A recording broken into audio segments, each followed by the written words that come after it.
Welcome to cubit academy. അപ്പോൾ നമ്മൾ നോക്കുന്ന 16/3/2024 മുതൽ 22/3/2024 വരെയുള്ള പ്രധാനപ്പെട്ട കറണ്ട് അഫെയർസാണ്. ഏറ്റവും മോസ്റ്റ് 25 ടോപ്പിക്സ് ആണ് എന്ത് ചെയ്യുന്നത് നമ്മളിന്ന് കവർ ചെയ്യാൻ പോകുന്ന ഏറ്റവും പ്രധാനപ്പെട്ട 3 സോഴ്സസ് ആണ് നമ്മൾ ഈ കറണ്ട് അഫെയർസിന് വേണ്ടി എടുത്തിരിക്കുന്നത്. ഒന്ന് നമുക്കറിയാം, നമ്മളെല്ലാവരും വായിക്കുന്ന ന്യൂസ് പേപ്പറായ the Hindu, and second one is the Indian Express, and third one is Press Information Bureau. അപ്പോൾ പ്രധാനപ്പെട്ട ഈ 3 സോഴ്സസിൽ നിന്നുള്ള പ്രധാനപ്പെട്ട ഏറ്റവും മോസ്റ്റ് ഇമ്പോർട്ടൻ്റ് ആയിട്ട് കണക്കാക്കുന്ന 25 ടോപ്പിക്സ് ആണ് എന്ത് ചെയ്യുന്നത് ഇന്ന് നമ്മൾ സംസാരിക്കാൻ പോകുന്നത്. അപ്പോൾ നമുക്ക് ആദ്യത്തെ ടോപ്പിക്സ് നോക്കാം. എന്താണ് ആദ്യത്തെ ടോപ്പിക്? എന്താണ്? സിഡ്ബി ആൻഡ് PMBI ആണ് എന്താണ് ന്യൂസിൽ വന്നിരിക്കുന്നത്. എന്തുകൊണ്ടാണ് സിഡ്ബി അല്ലെങ്കിൽ എന്താണ് PMBI ന്യൂസിൽ വരാനുള്ളൊരു കാരണം നമുക്ക് നോക്കാം. എന്താണ്? Recently the union minister for chemicals and fertilisers and health and family welfare inaugurated a credit assistant programme for Jan Aushadhi Kendras aiming to enhance the accessibility affordable medicines across India. അതായത് എന്താണ്, ഇന്ത്യ മുഴുവനായിട്ടും അല്ലെങ്കിൽ ഇന്ത്യയിൽ പൂർണ്ണമായിട്ടും എന്ത് ചെയ്യുക, അഫോർഡബിൾ ആയിട്ടുള്ള മെഡിസിൻസ് ലഭ്യമാക്കുക. അതാണ് നമുക്കറിയാം, ഓൾറെഡി ജൻ ഔഷധി കേന്ദ്രാസിൻ്റെ തന്നെ ലക്ഷ്യം അത് തന്നെയാണ്. അതിൻ്റെ ഭാഗമായിട്ട് എന്ത് ചെയ്തിട്ടുണ്ട്, union minister for chemicals and fertilisers and health and family welfare എന്ത് ചെയ്തിട്ടുണ്ട്, ഒരു ക്രെഡിറ്റ് അസിസ്റ്റൻസ് പ്രോഗ്രാം എന്ത് ചെയ്തിട്ടുണ്ട്, ഇനാഗുറേറ്റ് ചെയ്തിട്ടുണ്ട്. അതിൻ്റെ ഭാഗമായിട്ടാണ് എന്ത് ചെയ്യുന്നത് ഇത്തരമൊരു ന്യൂസ് വരുന്നത്. ശ്രദ്ധിക്കുക, as a part of the programme a memorandum of understanding that means MOU was signed between Small Industries Development Bank for India and the Pharmaceuticals and Medical Devices Bureau of India. അതായത് ഇതിൻ്റെ ഭാഗമായിട്ട് എന്താണ്, നമ്മുടെ small industries development bank of India അഥവാ സിഡ്ബിയും അതുപോലെ തന്നെ എന്താണ് pharmaceuticals and medical devices bureau of India അഥവാ PMBയും തമ്മിൽ എന്ത് ചെയ്തിട്ടുണ്ട്, ഒരു MOU അഥവാ മെമ്മോറാണ്ടം ഓഫ് അണ്ടർസ്റ്റാൻഡിംഗ് സൈൻ ചെയ്തിട്ടുണ്ട്.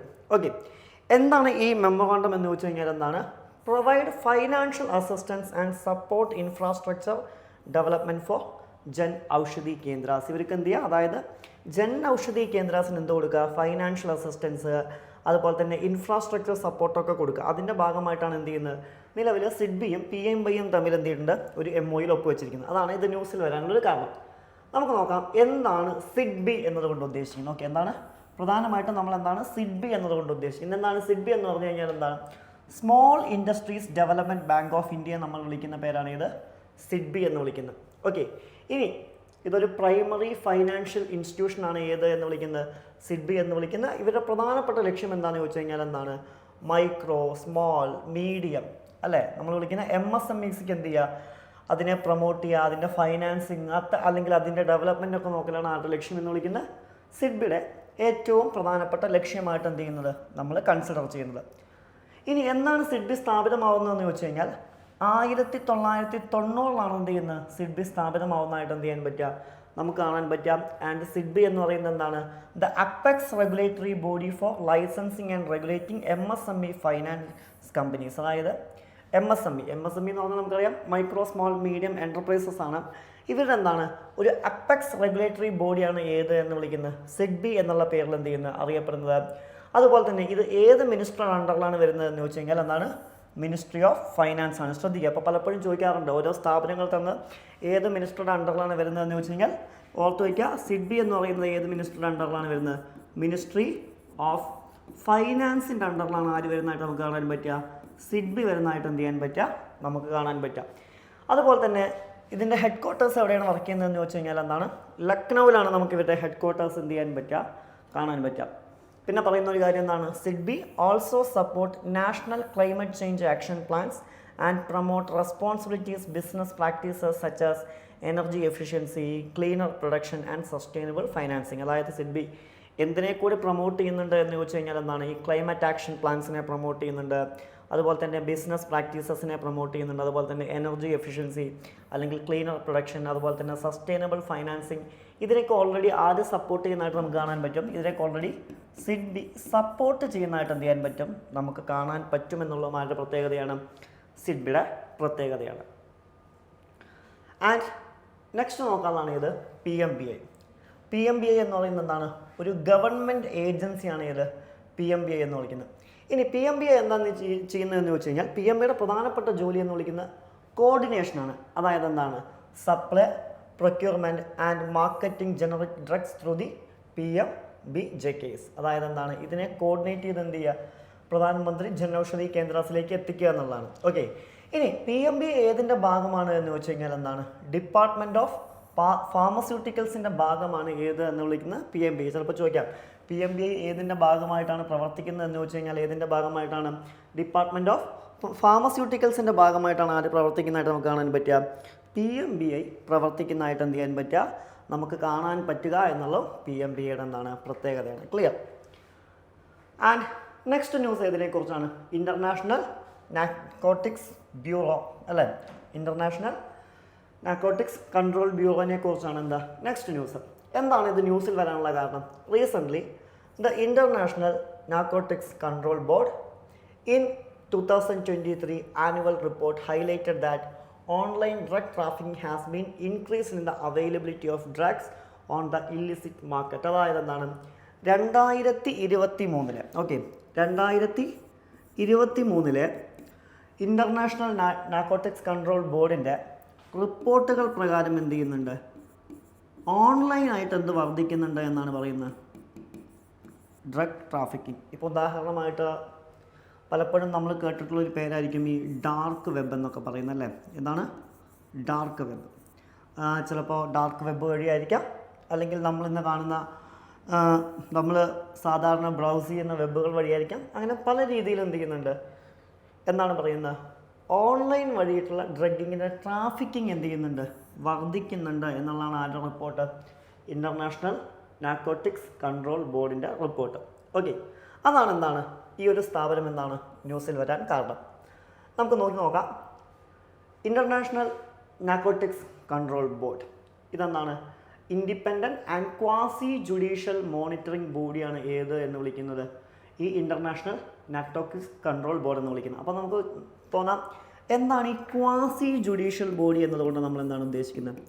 ക്വാസി ജുഡീഷ്യൽ ബോഡി എന്ന് പറഞ്ഞു കഴിഞ്ഞാൽ ഒരു സിവിൽ കോർട്ടിൻ്റെ അധികാരങ്ങളുള്ള സ്ഥാപനങ്ങളെ നമ്മൾ വിളിക്കുന്ന പേരാണ് ഇത് ക്വാസി ജുഡീഷ്യൽ ബോഡി. അതായത് ജുഡീഷ്യറിൻ്റെ പൂർണ്ണമായിട്ടുള്ള എന്തുണ്ടാവില്ല? അധികാരം ഉണ്ടായിരിക്കില്ല, മറിച്ച് ഒരു സിവിൽ കോർട്ടിൻ്റെ അധികാരങ്ങളുള്ള സ്ഥാപനങ്ങളെയാണ് നമ്മൾ എന്ത് പേര് വിളിക്കുന്നത്? Quasi judicial body. ഇപ്പോൾ ഉദാഹരണമായിട്ട് ഒരു എക്സാമ്പിൾ ഞാൻ പറയാം. NHRC നിങ്ങൾ കേട്ടിട്ടുണ്ടാവും അല്ലേ? നാഷണൽ ഹ്യൂമൻ റൈറ്റ്സ് കമ്മീഷനാണ് NHRC എന്ന് വിളിക്കുന്നത്. ഈ NHRC എന്ന് വിളിക്കുന്നത് ഒരു ക്വാസി ജുഡീഷ്യൽ ബോഡിയാണ്. അതായത് എന്താണ് ഇവിടെ ഉദ്ദേശിക്കുന്നത്? ഇപ്പോൾ നാഷണൽ ഹ്യൂമൻ റൈറ്റ്സ് കമ്മീഷന് ഹ്യൂമൻ റൈറ്റ്സുമായി ബന്ധപ്പെട്ട എല്ലാ കാര്യങ്ങളിലും കേസെടുക്കാം അല്ലേ? ഹ്യൂമൻ റൈറ്റ്സുമായി ബന്ധപ്പെട്ട എല്ലാ കാര്യങ്ങളിലും കേസെടുക്കാം. പക്ഷേ ഹ്യൂമൻ റൈറ്റ്സുമായി ബന്ധപ്പെട്ട കാര്യങ്ങളിൽ മാത്രമേ കേസെടുക്കാൻ പറ്റൂ. ഓക്കെ, അപ്പോൾ അവരുടെ മേഖലയുമായി ബന്ധപ്പെട്ട കാര്യങ്ങളിൽ മാത്രം കേസെടുക്കാൻ കഴിയുന്ന സ്ഥാപനങ്ങളെ, അഥവാ ഒരു സിവിൽ കോർട്ടിൻ്റെ അധികാരങ്ങളുള്ള സ്ഥാപനങ്ങളെ നമ്മൾ വിളിക്കുന്ന പേരാണ് ഇത് ക്വാസി ജുഡീഷ്യൽ ബോഡി. ഓക്കെ, അത്തരത്തിലുള്ളൊരു ക്വാസി ജുഡീഷ്യൽ ബോഡിയാണ് ഇത് ഇൻ്റർനാഷണൽ നാർക്കോട്ടിക്സ് കൺട്രോൾ ബോർഡ് എന്ന് വിളിക്കുന്നത്. അതുപോലെ തന്നെ എന്താണ് ഇതിൻ്റെ ഇംപ്ലിമെൻറ്റേഷൻ ആരാന്ന് ചോദിച്ചു കഴിഞ്ഞാൽ എന്താണ്? United nations international drugs control conventions ആണ് എന്താണ് ഇതിൻ്റെ ഇംപ്ലിമെൻറ്റേഷൻ എന്ന് വിളിക്കുന്നത്. ഇനി ഇതെന്നാണ് സ്ഥാപിതമായത് എന്ന് ചോദിച്ചു കഴിഞ്ഞാൽ എന്താണ്? 1968 എന്ത് ചെയ്യുന്നത്? ഇത് സ്ഥാപിതമാവുന്നതായിട്ട് എന്ത് ചെയ്യാൻ പറ്റുക? നമുക്ക് കാണാൻ പറ്റുക. ചിലപ്പോൾ ചോദിക്കാം ഏത് നിയമത്തിൻ്റെ അടിസ്ഥാനത്തിലാണ് ഇത് സ്ഥാപിതമായത് എന്ന് ചോദിച്ചു കഴിഞ്ഞാൽ എന്താണ്? കൺവെൻഷൻ ഓൺ നാർക്കോട്ടിക്സ് ഡ്രഗ്സ് 1961 എന്നുള്ള നിയമത്തിൻ്റെ അടിസ്ഥാനത്തിലാണ് എന്ത് ചെയ്യുന്നത്? ഇത് സ്ഥാപിതമാവുന്നത്. ഇതിൻ്റെ സെക്രട്ടേറിയറ്റിൻ്റെ ലൊക്കേഷൻ എവിടെയെന്ന് ചോദിച്ചു കഴിഞ്ഞാൽ എന്താണ്? വിയന്ന, ഓസ്ട്രേലിയയാണ്. ഓക്കെ, ഇന്ത്യയുടെ നാർക്കോട്ടിക്സ് കൺട്രോൾ ബ്യൂറോ എന്ത് ചെയ്യുന്നുണ്ട്? INCBയുമായിട്ട്, അതായത് ഇൻ്റർനാഷണൽ നാർക്കോട്ടിക്സ് കൺട്രോൾ ബോർഡുമായിട്ട് എന്ത് ചെയ്യാറുണ്ട്? ചേർന്ന് പ്രവർത്തിക്കാറുണ്ട്. അപ്പോൾ നമ്മൾ നോക്കണം എന്താണ് ഇന്ത്യയുടെ നാർക്കോട്ടിക്സ് കൺട്രോൾ ബ്യൂറോ അഥവാ NCB എന്ന് വിളിക്കുന്നത്. ഓക്കെ, നമുക്ക് നോക്കാം എന്താണ് NCB എന്ന് പറയുന്നത്. എന്താണ്? Government of India in 1986 under the Narcotics Control and Psychotropic Substance Act 1985. അതായത് 1986 government of India narcotics drugs and psychotropic substance act 1985 പ്രകാരമാണ് എന്ത് ചെയ്യുന്നത്? ഈ ഒരു സ്ഥാപനം നിലവിൽ വരുന്നതായിട്ട് എന്ത് ചെയ്യാൻ പറ്റുക, നമുക്ക് കാണാൻ പറ്റുക. ഓക്കെ, ഇതിൻ്റെ കോർഡിനേഷൻ ആരാന്ന് ചോദിച്ചു കഴിഞ്ഞാൽ ആരാണ്? മിനിസ്ട്രി ഓഫ് ഹോം അഫയേഴ്സ് ആണ്. അപ്പോൾ ഇത് വേണമെങ്കിൽ നമുക്ക് പറയാം ഇത് ഏതിൻ്റെ അണ്ടറിലാണ് വരുന്നത് എന്ന് ചോദിച്ചു കഴിഞ്ഞാൽ ഏതിൻ്റെ അണ്ടറിലാണ് വരുന്നത്?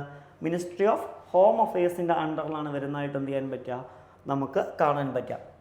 And the national policy on narcotics, drugs and psychotropic substances is based on the Article 47 of the Indian Constitution, which direct the state to endeavour and bring about the prohibition of the consumption, expression and medical purposes of intoxicating drugs injuries to health. അതായത് നമുക്കറിയാം പല narcotics ഡ്രഗുകളും നമ്മൾ medical പർപ്പസിന് വേണ്ടിയിട്ട് എന്ത് ചെയ്യാറുണ്ട്, ഉപയോഗിക്കാറുണ്ട്. അല്ലാതെ എന്ത് ചെയ്യാൻ പാടില്ല, നാർക്കോട്ടിക്സ് ഡ്രഗുകൾ എന്ത് ചെയ്യാൻ പറ്റില്ല, ഉപയോഗിക്കാൻ പാടില്ല എന്നും അങ്ങനെ ഉപയോഗിക്കുന്നത് കണ്ടാൽ അതിനെതിരെ എന്ത് ചെയ്യണം, ആക്ഷൻ എടുക്കണം എന്നുള്ളതാണ് ഏതിൻ്റെ ലക്ഷ്യം എന്ന് വിളിക്കുന്നത്? നാർക്കോട്ടിക്സ് കൺട്രോൾ ബ്യൂറോൻ്റെ ലക്ഷ്യം. അതും ഏത് പ്രകാരമാണ് പ്രവർത്തിക്കുന്നത്? ഇന്ത്യൻ കോൺസ്റ്റിറ്റ്യൂഷൻ്റെ ആർട്ടിക്കിൾ 47 പ്രകാരം. നമുക്കറിയാം ആർട്ടിക്കിൾ 47 എന്ന് പറഞ്ഞു കഴിഞ്ഞാൽ ഏതിൽ വരുന്നതാണ്? DPSPയിൽ വരുന്നതാണ് അല്ലേ, ഡയറക്റ്റീവ് പ്രിൻസിപ്പിൾസ് ഓഫ് സ്റ്റേറ്റ് പോളിസിയുടെ ഭാഗമാണ്. ഏതിൻ്റെ ഭാഗമാണ്? DPSP, directive principles of state policy. ഇനി വേണമെങ്കിൽ ചോദിക്കാം, എന്താണ് ഇന്ത്യൻ കോൺസ്റ്റിറ്റ്യൂഷനിലെ ആർട്ടിക്കിൾ 47 പറയുന്നത് അല്ലേ? എന്താണ് ഇന്ത്യൻ കോൺസ്റ്റിറ്റ്യൂഷൻ ആർട്ടിക്കിൾ 47 എന്താണ് പറയുന്നത്? ഇതാണ് പറയുന്നത്, the state shall regard the rising of the level of nutrition and the standard of living of its people and improvement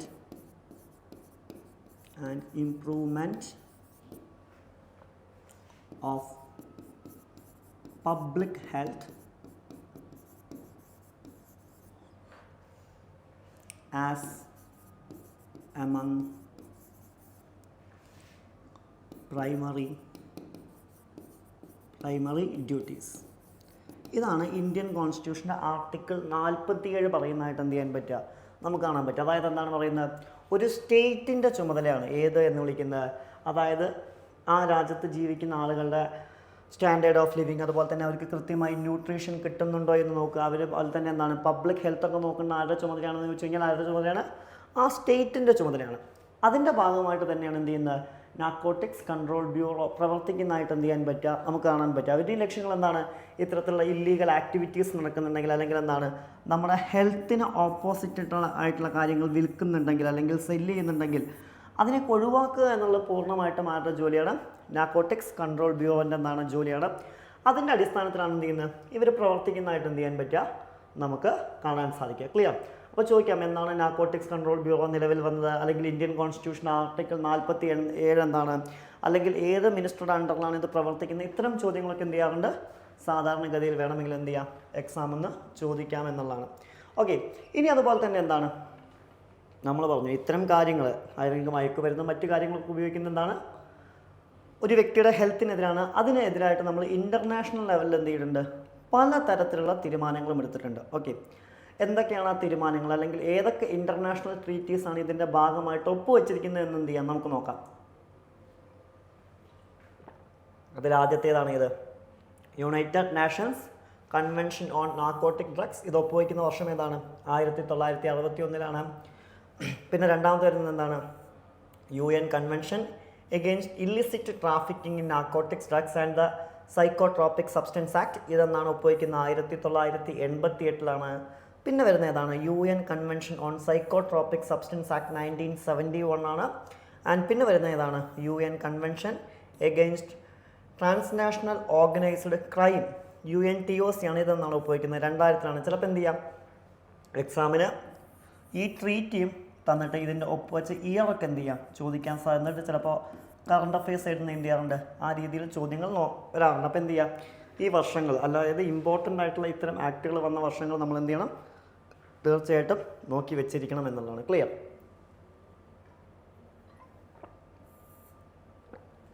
and next current affair ആണ് ഇത്, നീതി ആയോഗ്. നമുക്കറിയാം എന്താണ് നീതി ആയോഗ് എന്ന് വിളിക്കുന്നത്? National institutions for transforming India ആണ് ഏതെന്ന് വിളിക്കുന്നത്? നീതി ആയോഗ് എന്ന് വിളിക്കുന്നത് അല്ലേ. ആദ്യകാലങ്ങളിൽ നമുക്കറിയാം നമ്മൾ നോക്കിയത് പ്ലാനിംഗ് കമ്മീഷനായിരുന്നു അല്ലേ. പഞ്ചവത്സര പദ്ധതികളൊക്കെ എന്താണ് നടപ്പിലാക്കുന്നതിന് വേണ്ടി ഇന്ത്യയിലുള്ള സ്ഥാപനമായിരുന്നു ഏത്? Planning commission. 2015 ജാനുവരി 1 പ്ലാനിംഗ് കമ്മീഷനെ റീപ്ലേസ് ചെയ്തുകൊണ്ട് എന്താണ് നിലവിൽ വന്ന സ്ഥാപനമാണ് ഏത് എന്ന് വിളിക്കുന്നത്? നീതി ആയോഗ് അഥവാ national institutions for transforming India എന്നുള്ള പേരിൽ എന്ത് ചെയ്യുന്ന അറിയപ്പെടുന്നത്. ഇനി എന്താണ് നീതി ആയോഗ് ന്യൂസിൽ വരാനുള്ള കാരണം എന്താണ്? Recently, the Union Minister of Electronics and the Information Technology inaugurated the Neeti for States platform, a digital initiative aimed to empowering the state and union territories in their pursuit of national development goals. അതായത് എന്താണ്? സംസ്ഥാനങ്ങളെയും union ടെറിട്ടറീസിനെയും അവരുടെ national development ഗോൾസിന് help ചെയ്യുന്നതിന് വേണ്ടിയിട്ട് എന്താണ് union minister of electronics and information technology എന്ത് inaugurate ചെയ്തിട്ടുണ്ട്? നീതി four States എന്ന് പറഞ്ഞൊരു പ്ലാറ്റ്ഫോം എന്ത് ചെയ്തിട്ടുണ്ട്? ഇനാഗുറേറ്റ് ചെയ്തിട്ടുണ്ട്. അതാണ് ഇത് ന്യൂസിൽ വരാനുള്ളൊരു കാരണം. അപ്പം നമ്മളോട് പ്രധാനമായിട്ടും നീതി ആയോഗിൻ്റെ ഇനീഷ്യേറ്റീവ്സ് ചോദിക്കാം. അതായത് എന്താണ് നീതി ആയോഗ് ഏതൊക്കെ രീതിയിലുള്ള ഇനീഷ്യേറ്റീവ്സ് ആണ് കൊണ്ടുവന്നത് സ്റ്റേറ്റിനെ സഹായിക്കുന്നതിന് വേണ്ടിയിട്ട് എന്നൊക്കെ ചോദിക്കാം. ഓക്കെ, അപ്പം നീതി ആയോഗ് നമ്മുടെ രാജ്യം ഡെവലപ്പ് ചെയ്യുന്നതിന് വേണ്ടി എടുത്ത പ്രധാനപ്പെട്ട ഇനിഷ്യേറ്റീവ്സ് ഏതൊക്കെയാണെന്ന് വെച്ച് കഴിഞ്ഞാൽ ഒന്നെന്താണ് development support service for the state ആണ്. അതായത് DSSS ആണ്. ഇതെന്താണ് പറയുന്നത്? NITI Aayog assist with project planning, financing, implementation to ensure successful infrastructure creation. അതായത് എന്താണ് സംസ്ഥാനങ്ങളിൽ സക്സസ്ഫുള്ളി ഇൻഫ്രാസ്ട്രക്ചറൊക്കെ ക്രിയേറ്റ് ചെയ്യുന്നതിന് വേണ്ടിയിട്ട് ഫൈനാൻഷ്യൽ അസിസ്റ്റൻസ് കൊടുക്കുക, അതുപോലെ തന്നെ പ്ലാനിങ്, പ്രൊജക്റ്റുകൾ നിർമ്മിക്കുക, അതിൻ്റെ ഇംപ്ലിമെൻറ്റേഷൻ, ഇതിനൊക്കെ വേണ്ടി കൊണ്ടുവന്നതാണ് ഏത് എന്ന് വിളിക്കുന്നത്? Development support service four States എന്നുള്ള പേരിൽ എന്ത് ചെയ്യുന്ന അറിയപ്പെടുന്നത്? അതായത് DSSS എന്നുള്ള പേരിൽ അറിയപ്പെടുന്നത്. ഇത് പൂർണ്ണമായിട്ടും എങ്ങനെയാണ് പ്രവർത്തിക്കുന്നത് എന്ന് ചോദിച്ചു കഴിഞ്ഞാൽ എന്താണ് പബ്ലിക് പ്രൈവറ്റ് പാർട്ട്ണർഷിപ്പോട് കൂടിയാണ്. എങ്ങനെയാണ്? പബ്ലിക് പ്രൈവറ്റ് പാർട്ട്ണർഷിപ്പോട് കൂടിയാണ്. PPP മെത്തേഡാണ്. അപ്പോൾ സംശയം വരാം എന്താണ് ഈ PPP മെത്തേഡ് എന്നുകൊണ്ട് ഉദ്ദേശിക്കുന്നത്? PPP മെത്തേഡ് എന്ന് പറഞ്ഞു കഴിഞ്ഞാൽ ഏറ്റവും സിമ്പിളായിട്ട് പറഞ്ഞുതരാം. ഇപ്പോൾ നമ്മൾ SSC അല്ലെങ്കിൽ RRB എക്സാം എഴുതുന്നവരാണ് അല്ലേ. ഒന്നുകിൽ SSC അല്ലെങ്കിൽ RRB എക്സാം എഴുതുന്നവരാണ്. SSCക്ക് വേണ്ടിയിട്ടോ അല്ലെങ്കിൽ RRBക്ക് വേണ്ടിയിട്ടോ ചിലപ്പോൾ എക്സാം കണ്ടക്ട് ചെയ്യുന്ന ഏജൻസി ഏതാണെന്ന് ചോദിച്ചു കഴിഞ്ഞാൽ TCS ആയിരിക്കും. പക്ഷേ TCS പൂർണ്ണമായിട്ടും എന്താണ് ഒരു പ്രൈവറ്റ് ഫേമാണ് അല്ലേ. TCS പൂർണ്ണമായിട്ടും എന്താണ് പ്രൈവറ്റ് ഫേമാണ്. പക്ഷേ ഇവിടെ ആർക്ക് വേണ്ടിയിട്ടാണ് വർക്ക് ചെയ്യുന്നത്? ഗവൺമെൻറ്റിന് വേണ്ടിയിട്ടാണ് വർക്ക് ചെയ്യുന്നത്. ഓക്കെ, അപ്പോൾ TCS പ്രൈവറ്റ് ആണ്, പക്ഷേ ആർക്ക് വേണ്ടിയിട്ടാണ് വർക്ക് ചെയ്യുന്നത്? ഗവൺമെൻറ്റിന് വേണ്ടിയിട്ടാണ് വർക്ക് ചെയ്യുന്നത്. ഇതിനെ വിളിക്കുന്ന പേര് തന്നെയാണ് ഇത് PPP മെത്തേഡ് അഥവാ പബ്ലിക് പ്രൈവറ്റ് പാർട്ട്ണർഷിപ്പ് എന്നുള്ള പേരിൽ എന്ത് ചെയ്യുന്നത് അറിയപ്പെടുന്നതായിട്ട് കാണാൻ പറ്റുക. പിന്നെ രണ്ടാമത് കൊണ്ടുവന്ന പ്രോഗ്രാമാണിത് ആസ്പിരേഷണൽ ഡിസ്ട്രിക്ട് പ്രോഗ്രാം ADP എന്നുള്ള പേരിൽ എന്ത് ചെയ്യുന്നത് അറിയപ്പെടുന്നത്. ഇതിൻ്റെ ലക്ഷ്യം എന്താ? It aims to quickly and effectively transform 112 most under developed district across the country. അതായത് എന്താ മോസ്റ്റ് അണ്ടർ ഡെവലപ്ഡ് ഡിസ്ട്രിക്റ്റിന് എന്ത് ചെയ്യുക ഉയർത്തിക്കൊണ്ടുവരിക എന്നുള്ള ലക്ഷ്യത്തോടു കൂടി കൊണ്ടുവന്നതാണ് ഇത് ആസ്പിരേഷണൽ ഡിസ്ട്രിക്ട് പ്രോഗ്രാം ADP എന്നുള്ള പേരിൽ എന്ത് ചെയ്യുന്നത് അറിയപ്പെടുന്നതായിട്ട് എന്ത് ചെയ്യാൻ പറ്റുക നമുക്ക് കാണാൻ പറ്റും. ഇതിലൂടെ അവർ പ്രധാനമായിട്ടും ലക്ഷ്യം വയ്ക്കുന്നത് എന്താണെന്ന് ചോദിച്ചു കഴിഞ്ഞാൽ എന്താണ് ഉദാഹരണമായിട്ട് എഡ്യൂക്കേഷൻ, ഹെൽത്ത്, ന്യൂട്രീഷൻ, അതുപോലെ തന്നെ ബേസിക് ഇൻഫ്രാസ്ട്രക്ചർ തുടങ്ങിയ കാര്യങ്ങൾ എന്ത് ചെയ്യുക സാറ്റിസ്ഫൈ ചെയ്യുക എന്നുള്ളതാണ് ഇതിലൂടെ ആരുടെ ലക്ഷ്യം എന്ന് പറയുന്നത് നീതി ആയോഗിൻ്റെ. ഓക്കെ, അപ്പോൾ സംസ്ഥാനങ്ങളിൽ എന്തൊക്കെയാണ്? ഒന്നെന്താണ് എഡ്യൂക്കേഷൻ, അതുപോലെ തന്നെ എന്താണ് 2 ഹെൽത്ത്, 3 ഏതാണ് ന്യൂട്രീഷൻ, അതുപോലെ തന്നെ എന്താണ് 4 ബേസിക് ഇൻഫ്രാസ്ട്രക്ചർ തുടങ്ങിയവ എന്ത് ചെയ്യുക ഡെവലപ്പ് ചെയ്യുക എന്നുള്ളതാണ് ഇതിലൂടെ ആര് ലക്ഷ്യം വയ്ക്കുന്നത്? നീതി ആയോഗ് ലക്ഷ്യം വയ്ക്കുന്നതായിട്ട് എന്ത് ചെയ്യാൻ പറ്റുക നമുക്ക് കാണാൻ പറ്റുക. ഇത് മാറ്റ പ്രത്യേകതയാണ്, ഈ പ്രോഗ്രാമിൻ്റെ പ്രത്യേകതയാണ്. പിന്നെ വരുന്നതാണ് ഇത് composite water management index CWMI എന്നുള്ള പേരിൽ അറിയപ്പെടുന്നത്. എന്താണ് ഈ CWMI എന്ന് വിളിക്കുന്നത്? It provides an annual snapshot of water sector status and water management performance of the state and union territories India. അതായത് എന്താണ് ഇന്ത്യയിലുള്ള സംസ്ഥാനങ്ങൾ അതുപോലെ തന്നെ യൂണിയൻ ടെറിട്ടറീസിൻ്റെ എന്താണ് വാട്ടർ മാനേജ്മെൻറ്റ് പെർഫോമൻസ് ഇൻഡെക്സ് ആണ് ഏത് എന്ന് വിളിക്കുന്നത്? കോമ്പോസിറ്റ് വാട്ടർ മാനേജ്മെൻറ്റ് ഇൻഡെക്സ് എന്ന് വിളിക്കുന്നത്. പിന്നെ വരുന്നതാണ് ഇത് SDG ഇന്ത്യ ഇൻഡെക്സ്. അതായത് എന്താണ് this index tracks the India's progress towards the UN sustainable development goals. അതായത് എന്താണ്, നമ്മൾ പല തവണയായിട്ട് കറണ്ട് അഫെയർസിൽ ഓൾറെഡി ഡിസ്കസ് ചെയ്തിട്ടുള്ള കാര്യമാണ് ഇത്. UN എന്താണ് സസ്റ്റൈനബിൾ ഡെവലപ്മെൻറ്റ് ഗോൾസ് എന്നുള്ള പേരിൽ അറിയപ്പെടുന്നത് അല്ലേ. നമുക്കറിയാം UN sustainable development goals SDG എന്നുള്ള പേരിൽ എന്താണ് 17 ഗോളുകളാണല്ലോ. എത്ര ഗോൾസാണ്? 17 ഗോൾസാണ് എന്താണ് ഉള്ളതായിട്ട് എന്ത് ചെയ്യാൻ പറ്റുക, നമുക്ക് കാണാൻ പറ്റുക. അപ്പോൾ ഈ 17 ഗോൾസ് എന്ത് ചെയ്യുക എന്നുള്ളതാണ് 2030 കൂടി. ഓക്കെ, 2030 കൂടി ഈ ഗോൾസ് അച്ചീവ് ചെയ്ത് കഴിഞ്ഞാൽ എന്ത് ചെയ്യാൻ പറ്റും, നമ്മുടെ ലോകത്തെ എന്ത് ചെയ്യാൻ പറ്റും, ഒരു സസ്റ്റൈനബിൾ വേൾഡാക്കി മാറ്റാൻ പറ്റും എന്നുള്ളതാണ്. അപ്പോൾ ഈ 17 ഗോൾസിൽ ഓക്കെ, ഇപ്പോൾ പല പല ഗോൾസ് ഉണ്ട്. ഇപ്പോൾ ഉദാഹരണമായിട്ട് ഗോൾ നമ്പർ 1 എന്ന് പറയുന്നത് നോ പോവർട്ടി, അതുപോലെ തന്നെ goal number 2 zero hunger, goal number 3 good health and wellbeing. അങ്ങനത്തെ 17 ഗോൾസിൽ എത്രത്തോളം കൃത്യമായിട്ട് നമ്മൾ പ്രവർത്തിക്കുന്നുണ്ട് എന്നുള്ളതാണ്, ഇന്ത്യ എത്രത്തോളം കൃത്യമായി പ്രവർത്തിക്കുന്നുണ്ട് എന്നുള്ളതാണ് ഇത് SDG ഇന്ത്യ ഇൻഡെക്സ് എന്നുള്ള പേരിൽ എന്ത് ചെയ്യുന്നത് അറിയപ്പെടുന്നത്. ആൻഡ് പിന്നെ പറയുന്ന കാര്യം എന്താണ്, it provides valuable data for states to identify areas needing greater focus and promote the collaborative action. അതുപോലെ തന്നെ നമുക്കറിയാം ഇപ്പോൾ എല്ലാ സ്റ്റേറ്റ്സും പൂർണ്ണമായിട്ട് ഡെവലപ്പാണ് എന്ന് പറയാൻ പറ്റില്ല. ഇപ്പോൾ ചില സ്റ്റേറ്റുകൾ എടുക്കുകയാണെങ്കിൽ ആ സ്റ്റേറ്റിൽ ചില ഏരിയാസ് എന്ത് ചെയ്യേണ്ടി വരും, ഏറ്റവും കൂടുതൽ ഫോക്കസ് ചെയ്യേണ്ടി വരും. ഇപ്പോൾ ചില സംസ്ഥാനങ്ങളിൽ പല ഏരിയാസും വളരെയധികം മോശമായിരിക്കും. അപ്പോൾ അത്തരം ഏരിയാസിനെ ഫോക്കസ് ചെയ്യുന്നതിന് വേണ്ടി സഹായിക്കാനും ഈ SDG ഇന്ത്യ ഇൻഡെക്സ് ഡാറ്റയിലൂടെ എന്ത് ചെയ്യാൻ പറ്റും, നമുക്ക് സാധിക്കും എന്നുള്ളതും ഏതിൻ്റെ പ്രത്യേകതയാണ്, ഇതിൻ്റെ പ്രത്യേകതയാണ് എന്നുള്ളതാണ്. പിന്നെ വരുന്നതാണ് ഇത് SAT. എന്താണ്? Sustainable action for transforming human ക്യാപിറ്റലാണ്. എന്താണ്? It was launched in 2017. 2017 എന്ത് ചെയ്യുന്നത്, ഇതിന് തുടക്കം കുറിക്കുന്നതായിട്ട് എന്ത് ചെയ്യാൻ പറ്റുക, നമുക്ക് കാണാൻ പറ്റുക. To identify and build 3 role model state for the school and education sector. അതായത് എന്ത് ചെയ്യുക, 3 സംസ്ഥാനങ്ങളെ, ഇന്ത്യയിൽ ഏറ്റവും പ്രധാനമായിട്ട് 3 സംസ്ഥാനങ്ങളെ എന്തിൻ്റെ റോൾ മോഡലാക്കി മാറ്റുക എന്നാണ് പറയുന്നത്, സ്കൂൾ എഡ്യൂക്കേഷനിൽ എന്ത് ചെയ്യുക, റോൾ മോഡലാക്കി എന്ത് ചെയ്യുക, മാറ്റുക എന്നുള്ളതാണ് ഏതിൻ്റെ ലക്ഷ്യമായിട്ട് പറയുന്നത്, SAT അഥവാ sustainable action for transforming human ക്യാപിറ്റലിൻ്റെ ലക്ഷ്യമായിട്ട് പറയുന്നത്. അതിലെടുത്തിരിക്കുന്ന ഏതൊക്കെയാണെന്ന് ചോദിച്ചു കഴിഞ്ഞാൽ ഏതൊക്കെയാണ്, 1 ജാർഖണ്ഡ്, ഒഡീഷ, മധ്യപ്രദേശ്. ഈ 3 സംസ്ഥാനങ്ങളാണ് എന്താണ് ഇതിന് വേണ്ടിയിട്ട് സെലക്ട് ചെയ്തതായിട്ട് എന്ത് ചെയ്യാൻ പറ്റുക, നമുക്ക് കാണാൻ പറ്റുക. അപ്പോൾ അതാണ് ഏതിൻ്റെ ലക്ഷ്യം, SATൻ്റെ, അതായത് sustainable action for transforming human ക്യാപിറ്റലിൻ്റെ എന്താണ് ലക്ഷ്യമായിട്ട് പറയുന്നത്. അതുപോലെ തന്നെ വരുന്നതാണ് ഏത്, അടൽ ഇന്നൊവേഷൻ മിഷൻ അഥവാ AIM. എന്താണ് AIM എന്ന് പറയുന്നത്, it aims to create and promote an ecosystem of innovation and entrepreneurship across the country at schools, university, research institutions and MSME and industry levels. അതായത് ഇത് പ്രധാനമായിട്ടും ലക്ഷ്യം വയ്ക്കുന്നത് എന്താണെന്ന് ചോദിച്ചു കഴിഞ്ഞാൽ എന്താണ്, ഒരു ഇക്കോസിസ്റ്റം ക്രിയേറ്റ് ചെയ്യുക. എന്തിൻ്റെ, ഇന്നൊവേഷൻ്റെ ഏതൊക്കെ തലത്തിൽ, അത് സ്കൂൾ തലത്തിലായിരിക്കാം, അല്ലെങ്കിൽ യൂണിവേഴ്സിറ്റി തലത്തിലായിരിക്കാം, അല്ലെങ്കിൽ റിസർച്ച് ഇൻസ്റ്റിറ്റ്യൂഷൻസ് തലത്തിലായിരിക്കാം, അതുപോലെ തന്നെ എന്താണ് MSMEയോ ഇൻഡസ്ട്രിയൽ ലെവലിലോ ആയിരിക്കാം എന്നുള്ളതും ഏതിൻ്റെ പ്രത്യേകതയാണ്, ഇതിൻ്റെ ഭാഗമാണ്.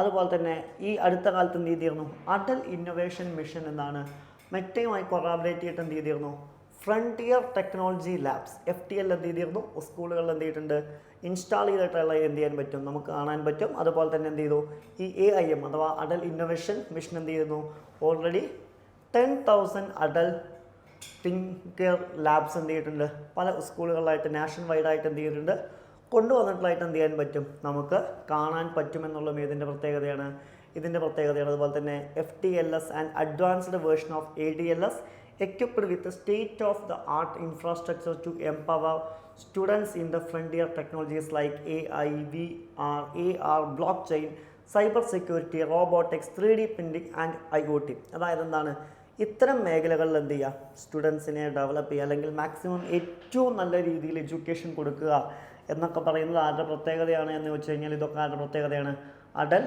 ഇന്നൊവേഷൻ മിഷൻ അഥവാ AIMൻ്റെ പ്രത്യേകതയായിട്ടാണ് എന്ത് ചെയ്യുന്നത്, നമ്മൾ കൺസിഡർ ചെയ്യുന്നത്. ക്ലിയർ? അപ്പോൾ ഇതൊക്കെ എന്തിൻ്റെ ലക്ഷ്യമാണ്, നീതി ആയോഗിൻ്റെ ലക്ഷ്യമാണ് എന്നുള്ള. ഇനിയിപ്പോൾ ചിലപ്പോൾ വേണമെങ്കിൽ ഈ ഭാഗത്ത് നിങ്ങളോട് ചോദിക്കാം, നീതി ആയോഗിൻ്റെ കോമ്പോസിഷൻ എന്താണെന്ന് ചോദിക്കാം. നമ്മൾ എക്സാമിന് പോകുന്നതിന് മുമ്പ് എന്ത് ചെയ്യുക, നീതി ആയോഗിൻ്റെ കോമ്പോസിഷൻ എന്താണ്, അതിൻ്റെ ചെയർമാൻ ആരാണ്, അത്തരം കാര്യങ്ങളൊക്കെ എന്ത് ചെയ്യണം, നമ്മൾ നോക്കി വെച്ചോണം. അത് കഴിഞ്ഞ് ഇനി ഇത് കഴിഞ്ഞ് വേറെ വല്ല സ്കീമുകളും ഇതുപോലെ പുതിയത് കൊണ്ടുവരികയാണ് എന്നുണ്ടെങ്കിൽ എന്ത് ചെയ്യണം, നമ്മൾ പ്രധാനമായിട്ടും എന്ത് ചെയ്യണം, നോട്ട് ചെയ്ത് വെച്ചിരിക്കണം. പിന്നെ വരുന്നതാണ് ഇത് PM Suraj and Namaste scheme. നമുക്ക് നോക്കാം. എന്താണ് PM സൂരജ് അല്ലെങ്കിൽ Namaste scheme? The Ministry of Social Justice and Empowerment launched the Pradhan Mantri Samajik Udan and Rozgar Adharti Jan Kalyan PM Suraj, the national portal online aimed at offering credit support to the marginalized segments of the society with the Prime Minister as chief guest. Okay. ഇതാണ് ഇത് ന്യൂസിൽ വരാൻ എന്താണ് ഇടയ സാഹചര്യം. നമുക്ക് നോക്കാനുള്ളത് എന്താണ് PM Suraj അല്ലെങ്കിൽ എന്താണ് നമസ്തേ സ്കീം. ഓക്കെ, അപ്പോൾ ഇതിലൂടെ എന്തൊക്കെയാണ് ഗവൺമെൻറ് എന്ത് ചെയ്യുന്നത്, ജനങ്ങളിലേക്ക് എത്തിക്കുന്നത്, അല്ലെങ്കിൽ എന്തൊക്കെ കാര്യങ്ങളാണ് ജനങ്ങൾക്ക് ഉറപ്പ് നൽകുന്നത് തുടങ്ങിയ കാര്യങ്ങളാണ് നമുക്ക് എവിടെ നോക്കാനുള്ളത്. ഈ ഒരു സൈഡിൽ നിന്ന് നമുക്ക് പ്രധാനമായിട്ടും എന്ത് ചെയ്യാറുള്ളത് നോക്കാറുള്ളത്. ഇനി എന്താണ് PM സൂരജ് എന്ന് പറയുന്നത്? PM സൂരജ് എന്ന് പറയുന്ന ഒരു നാഷണൽ പോർട്ടലാണ്. ഇതിൻ്റെ ലക്ഷ്യം എന്താണെന്ന് ചോദിച്ചു കഴിഞ്ഞാൽ എന്താണ്, upliftment of the most marginalised sections of the society. അതായത് സൊസൈറ്റിയിലെ മാർജിനലൈസ് ആയ ആളുകളെ എന്ത് ചെയ്യുക, അപ്ലിഫ്റ്റ് ചെയ്യുക എന്നുള്ള ഉദ്ദേശത്തോടു കൂടിയാണ് എന്ത് ചെയ്യുന്നത് ഇത് വരുന്നത്. ഏകദേശം 1 ലക്ഷം രൂപയോളം എന്താണ് ക്രെഡിറ്റ് സപ്പോർട്ടാണ് എന്ത് ചെയ്യുന്നത് എൻ്റർപ്രണേഴ്സസിന് കൊടുക്കുന്നത്. അതായത് ഡിസ്അഡ്വാൻറ്റേജ്ഡ് കമ്മ്യൂണിറ്റിയിലെ എൻ്റർപ്രണേഴ്സസിന് കൊടുക്കുന്നതായിട്ട് എന്ത് ചെയ്യാൻ പറ്റുക, നമുക്ക് കാണാൻ പറ്റുക. ഇനി ഇത് ഇംപ്ലിമെൻറ്റ് ചെയ്യുന്ന ആരാന്ന് ചോദിച്ചു കഴിഞ്ഞാൽ ആരാണ്? Ministry of social justice and empowerment and its department. അതായത് എന്താണ് ministry of social justice and എംപവർമെൻറ്റും അവരുടെ ഡിപ്പാർട്ട്മെൻറ്റുകളും കൂടിയും ചേർന്നിട്ടാണ് എന്ത് ചെയ്യുന്നത് ഇതിൻ്റെ ഇംപ്ലിമെൻറ്റേഷൻ. അതായത് ഇത് ആരിലേക്ക് എത്തിക്കുന്നത്, ജനങ്ങളിലേക്ക് എത്തിക്കുന്നതായിട്ട് എന്ത് ചെയ്യാൻ പറ്റുക, നമുക്ക് കാണാൻ സാധിക്കുക എന്നുള്ളതാണ്. അതുപോലെ തന്നെ എന്താണ്, ദ പോർട്ടൽ സേവ്സ് as the one stop point where the people from disadvantaged sections of the society can apply for the monitor and the progress of all loan and credit schemes already available to them. ഇതെന്താണ് ഒരു one stop point ആണ്. ഇപ്പോൾ ഉദാഹരണമായിട്ട് പല പല മേഖലകൾക്ക്, for example agriculture ആയിരിക്കാം, അല്ലെങ്കിൽ MSME ആയിരിക്കാം, ഇങ്ങനെ പല മേഖലകൾക്കും ഗവൺമെൻറ് എന്ത് കൊടുക്കുന്നുണ്ട്, ഡിസഡ്വാൻറ്റേജ് കമ്മ്യൂണിറ്റീസിന് ലോൺ കൊടുക്കുന്നതായിട്ട് കാണാൻ പറ്റും. ഇതൊരു വൺ സ്റ്റോപ്പ് ഡെസ്റ്റിനേഷനാണ്. ഇപ്പോൾ ഉദാഹരണമായിട്ട് ഇത് ഇങ്ങനൊരു പോർട്ടലാണ് എന്നുണ്ടെങ്കിൽ ഈ പോർട്ടലിൻ്റെ ഉള്ളിൽ കയറി നോക്കിക്കഴിഞ്ഞാൽ ഏതൊക്കെ സ്കീമുകളിൽ നമുക്ക് ലോൺ കിട്ടും, അല്ലെങ്കിൽ ഓരോ വ്യക്തിക്കും ഏതൊക്കെ സ്കീമുകളിലൂടെ ലോൺ അവൈലബിൾ ആണ് എന്നുള്ള കാര്യം എന്ത് ചെയ്യാൻ പറ്റും, ഇതിലൂടെ അറിയാൻ സാധിക്കും എന്നുള്ള ഇതിൻ്റെ പ്രത്യേകതയാണ് ഇതിൻ്റെ. അതായത് PM സൂരജിൻ്റെ എന്താണ് പ്രത്യേകതയാണ് എന്നുള്ളതാണ്. Clear? And the credit support will be facilitate through banks, non banking financial institutions. അതായത് എന്താണ്, ഒന്നെങ്കിൽ എന്ത് ചെയ്യുക, ഇവർ കൊടുക്കുന്നത് എങ്ങനെയായിരിക്കും, ഈ ലോൺ കൊടുക്കുന്ന ബാങ്കുകൾ വഴിയായിരിക്കും. ബാങ്കുകൾ എന്താണെന്ന് നമുക്കറിയാം അല്ലേ, ഓൾറെഡി നമുക്കറിയാം എന്താണ് ബാങ്ക്. അല്ലെങ്കിൽ NBFC ആയിരിക്കും. എന്താണ് NBFC എന്ന് പറഞ്ഞു കഴിഞ്ഞാൽ? NBFC എന്ന് പറഞ്ഞു കഴിഞ്ഞാൽ എന്താണ്, നോൺ ബാങ്കിങ് ഫൈനാൻഷ്യൽ കമ്പനീസാണ്. ഓക്കെ, എന്താണ് നോൺ ബാങ്കിങ് ഫൈനാൻഷ്യൽ കമ്പനീസാണ്. ലൈക്ക് PayTM, മുത്തൂറ്റ് ഫിൻകോർപ്പ്, അത്തരം സ്ഥാപനങ്ങളെ നമ്മൾ വിളിക്കുന്നതാണ് ഇത് നോൺ ബാങ്കിങ് ഫൈനാൻഷ്യൽ കമ്പനീസ്. അത്തരം സ്ഥാപനങ്ങളിലൂടെ ഇവർ എന്ത് ചെയ്യുക, ലോൺ കൊടുക്കുന്നതായിട്ട് എന്ത് ചെയ്യാൻ പറ്റുക, നമുക്ക് കാണാൻ പറ്റുക. എന്താണ് പറയുന്നത്, the NBFC MFI is A non deposit taking NBFC with a minimum net owned funds of Rs 5 crore, Rs 2 crore for those registered in the northeastern region of the country and having at least 85% of the net asset at the qualifying asset tendered to use or sales. അതായത് എത്ര രൂപ വരെ കൊടുക്കും, അത്തരം കാര്യങ്ങളാണ് എന്ത് ചെയ്യുന്നത് ഇതിൽ പറയുന്നതായിട്ട് എന്ത് ചെയ്യാൻ പറ്റുക, നമുക്ക് കാണാൻ പറ്റുക. അപ്പോൾ അങ്ങനെയാണ് എന്ത് ചെയ്യുന്നത്, ലോണും മറ്റു കാര്യങ്ങളും ഇവർ പ്രൊവൈഡ് ചെയ്യുന്നതായിട്ട് എന്ത് ചെയ്യാൻ പറ്റുക, നമുക്ക് കാണാൻ പറ്റുക. നെക്സ്റ്റ് വൺ നോക്കാനുള്ള നമസ്തേ സ്കീമാണ്. എന്താണ് നമസ്തേ സ്കീം എന്ന് പറയുന്നത്? എന്താണ്, it is the central sector scheme formulated in 2022. അതായത് എന്താണ് 2022 ലോഞ്ച് ചെയ്ത സ്കീമാണ് ഏത് എന്ന് വിളിക്കുന്നത്, നമസ്തേ സ്കീം എന്നുള്ള പേരിൽ എന്ത് ചെയ്യുന്ന അറിയപ്പെടുന്നത്. ഇനി ആരുടെ അണ്ടറിലാണ് ഇത് വരുന്നത് എന്ന് ചോദിച്ചു കഴിഞ്ഞാൽ എന്താണ്, ministry of social justice and എംപവർമെൻറ്റിൻ്റെയും അതുപോലെ തന്നെ ministry of housing and urban അഫയേഴ്സിൻ്റെയും അണ്ടറിലാണ് എന്ത് ചെയ്യുന്നത് ഈ സ്കീം വരുന്നതായിട്ട് എന്ത് ചെയ്യാൻ പറ്റുക, നമുക്ക് കാണാൻ പറ്റുക. ഇനി ഇതിൻ്റെ പ്രധാനപ്പെട്ട ലക്ഷ്യം എന്താണെന്ന് ചോദിച്ചു കഴിഞ്ഞാൽ, it aims to ensure safety, dignity and sustainable livelihood for the urban sanitisation workers. അതായത് എന്താണ്, അർബൻ സാനിറ്റൈസ് വർക്കേഴ്സിന് എന്ത് ഉറപ്പാക്കുക, സേഫ്റ്റി, അതുപോലെ തന്നെ എന്താണ് ഡിഗ്നിറ്റി, അതുപോലെ തന്നെ എന്താണ് സസ്റ്റൈനബിൾ ലൈവ്ലിഹുഡ്സ് ഒക്കെ എന്ത് ചെയ്യുക, ഉറപ്പാക്കുക എന്നുള്ളതാണ് ആരുടെ ലക്ഷ്യം, നമസ്തേ സ്കീമിൻ്റെ ലക്ഷ്യം എന്ന് വിളിക്കുന്നത്. The self employment scheme for the rehabilitation of manual scavengers SRMS has been renamed as Namaste. അതായത് മുമ്പ് ഉണ്ടായിരുന്ന എന്താണ്, scheme for rehabilitation of manual and scavengers SRMSനെ റീനെയിം ചെയ്തിട്ടാണ് അതിൻ്റെ പേര് എന്താക്കി മാറ്റുന്നത്, നമസ്തേ സ്കീം എന്നുള്ള പേരിലേക്ക് മാറ്റുന്നതായിട്ട് എന്ത് ചെയ്യാൻ പറ്റുക, നമുക്ക് കാണാൻ പറ്റുക. ഇനി ചിലപ്പോൾ ചോദിക്കാം, എന്നാണ് SRMS ലോഞ്ച് ചെയ്യുന്നത്? നമ്മൾ പറഞ്ഞു നമസ്തേ സ്കീം ലോഞ്ച് ചെയ്യുന്നത് 2022 SRMS എന്ന ലോഞ്ച് ചെയ്തത് എന്ന് വെച്ച് കഴിഞ്ഞാൽ എന്താണ്, 2007 എന്ത് ചെയ്യുന്നത്, ലോഞ്ച് ചെയ്യുന്നതായിട്ട് എന്ത് ചെയ്യാൻ പറ്റുക, നമുക്ക് കാണാൻ പറ്റുക എന്നുള്ള. അപ്പോൾ ചിലപ്പോൾ ചോദിക്കാം ഇതിൻ്റെ മുന്നത്തെ പേരെന്തായിരുന്നു, അതുപോലെ തന്നെ അത് SRMS ആണ്. എന്താണ് SRMS എന്ന് പറഞ്ഞു കഴിഞ്ഞാൽ എന്താണ്, schemes for rehabilitation of manual scavengers ആണ്. അതെന്നാണ് ലോഞ്ച് ചെയ്തത്, SRMS എന്നാണ് ലോഞ്ച് ചെയ്തതെന്ന് വെച്ച് കഴിഞ്ഞാൽ 2007. അതിനെ മാറ്റിയിട്ട് വന്ന സ്കീമാണ് നമസ്തേ. ആൻഡ് നമസ്തേ എന്നാണ് ലോഞ്ച് ചെയ്തതെന്ന് വെച്ച് കഴിഞ്ഞാൽ എന്താണ്, 2022 എന്ത് ചെയ്യുന്നത്, ലോഞ്ച് ചെയ്യുന്നതായിട്ട് നമുക്ക് കാണാൻ പറ്റുക എന്നുള്ളത് ഏതിൻ്റെ പ്രത്യേകതയാണ്, ഈ നമസ്തേ സ്കീമിൻ്റെ എന്താണ് പ്രത്യേകതയാണ് എന്നുള്ളതാണ്. Clear? And the Namaste scheme is to implement over 4,800 urban local bodies the country during the next 3 years. അതായത് എന്താണ്, 2025-26 ആകുമ്പോഴേക്കും ഏകദേശം 4,800 അർബൻ ലോക്കൽ ബോഡീസ് കവർ ചെയ്യും എന്നുള്ളതാണ് എന്താണ് നമസ്തേ സ്കീമിൻ്റെ എന്താണ് ലക്ഷ്യം എന്നുള്ള പേരിൽ എന്ത് ചെയ്യുന്നത് അറിയപ്പെടുന്നത്.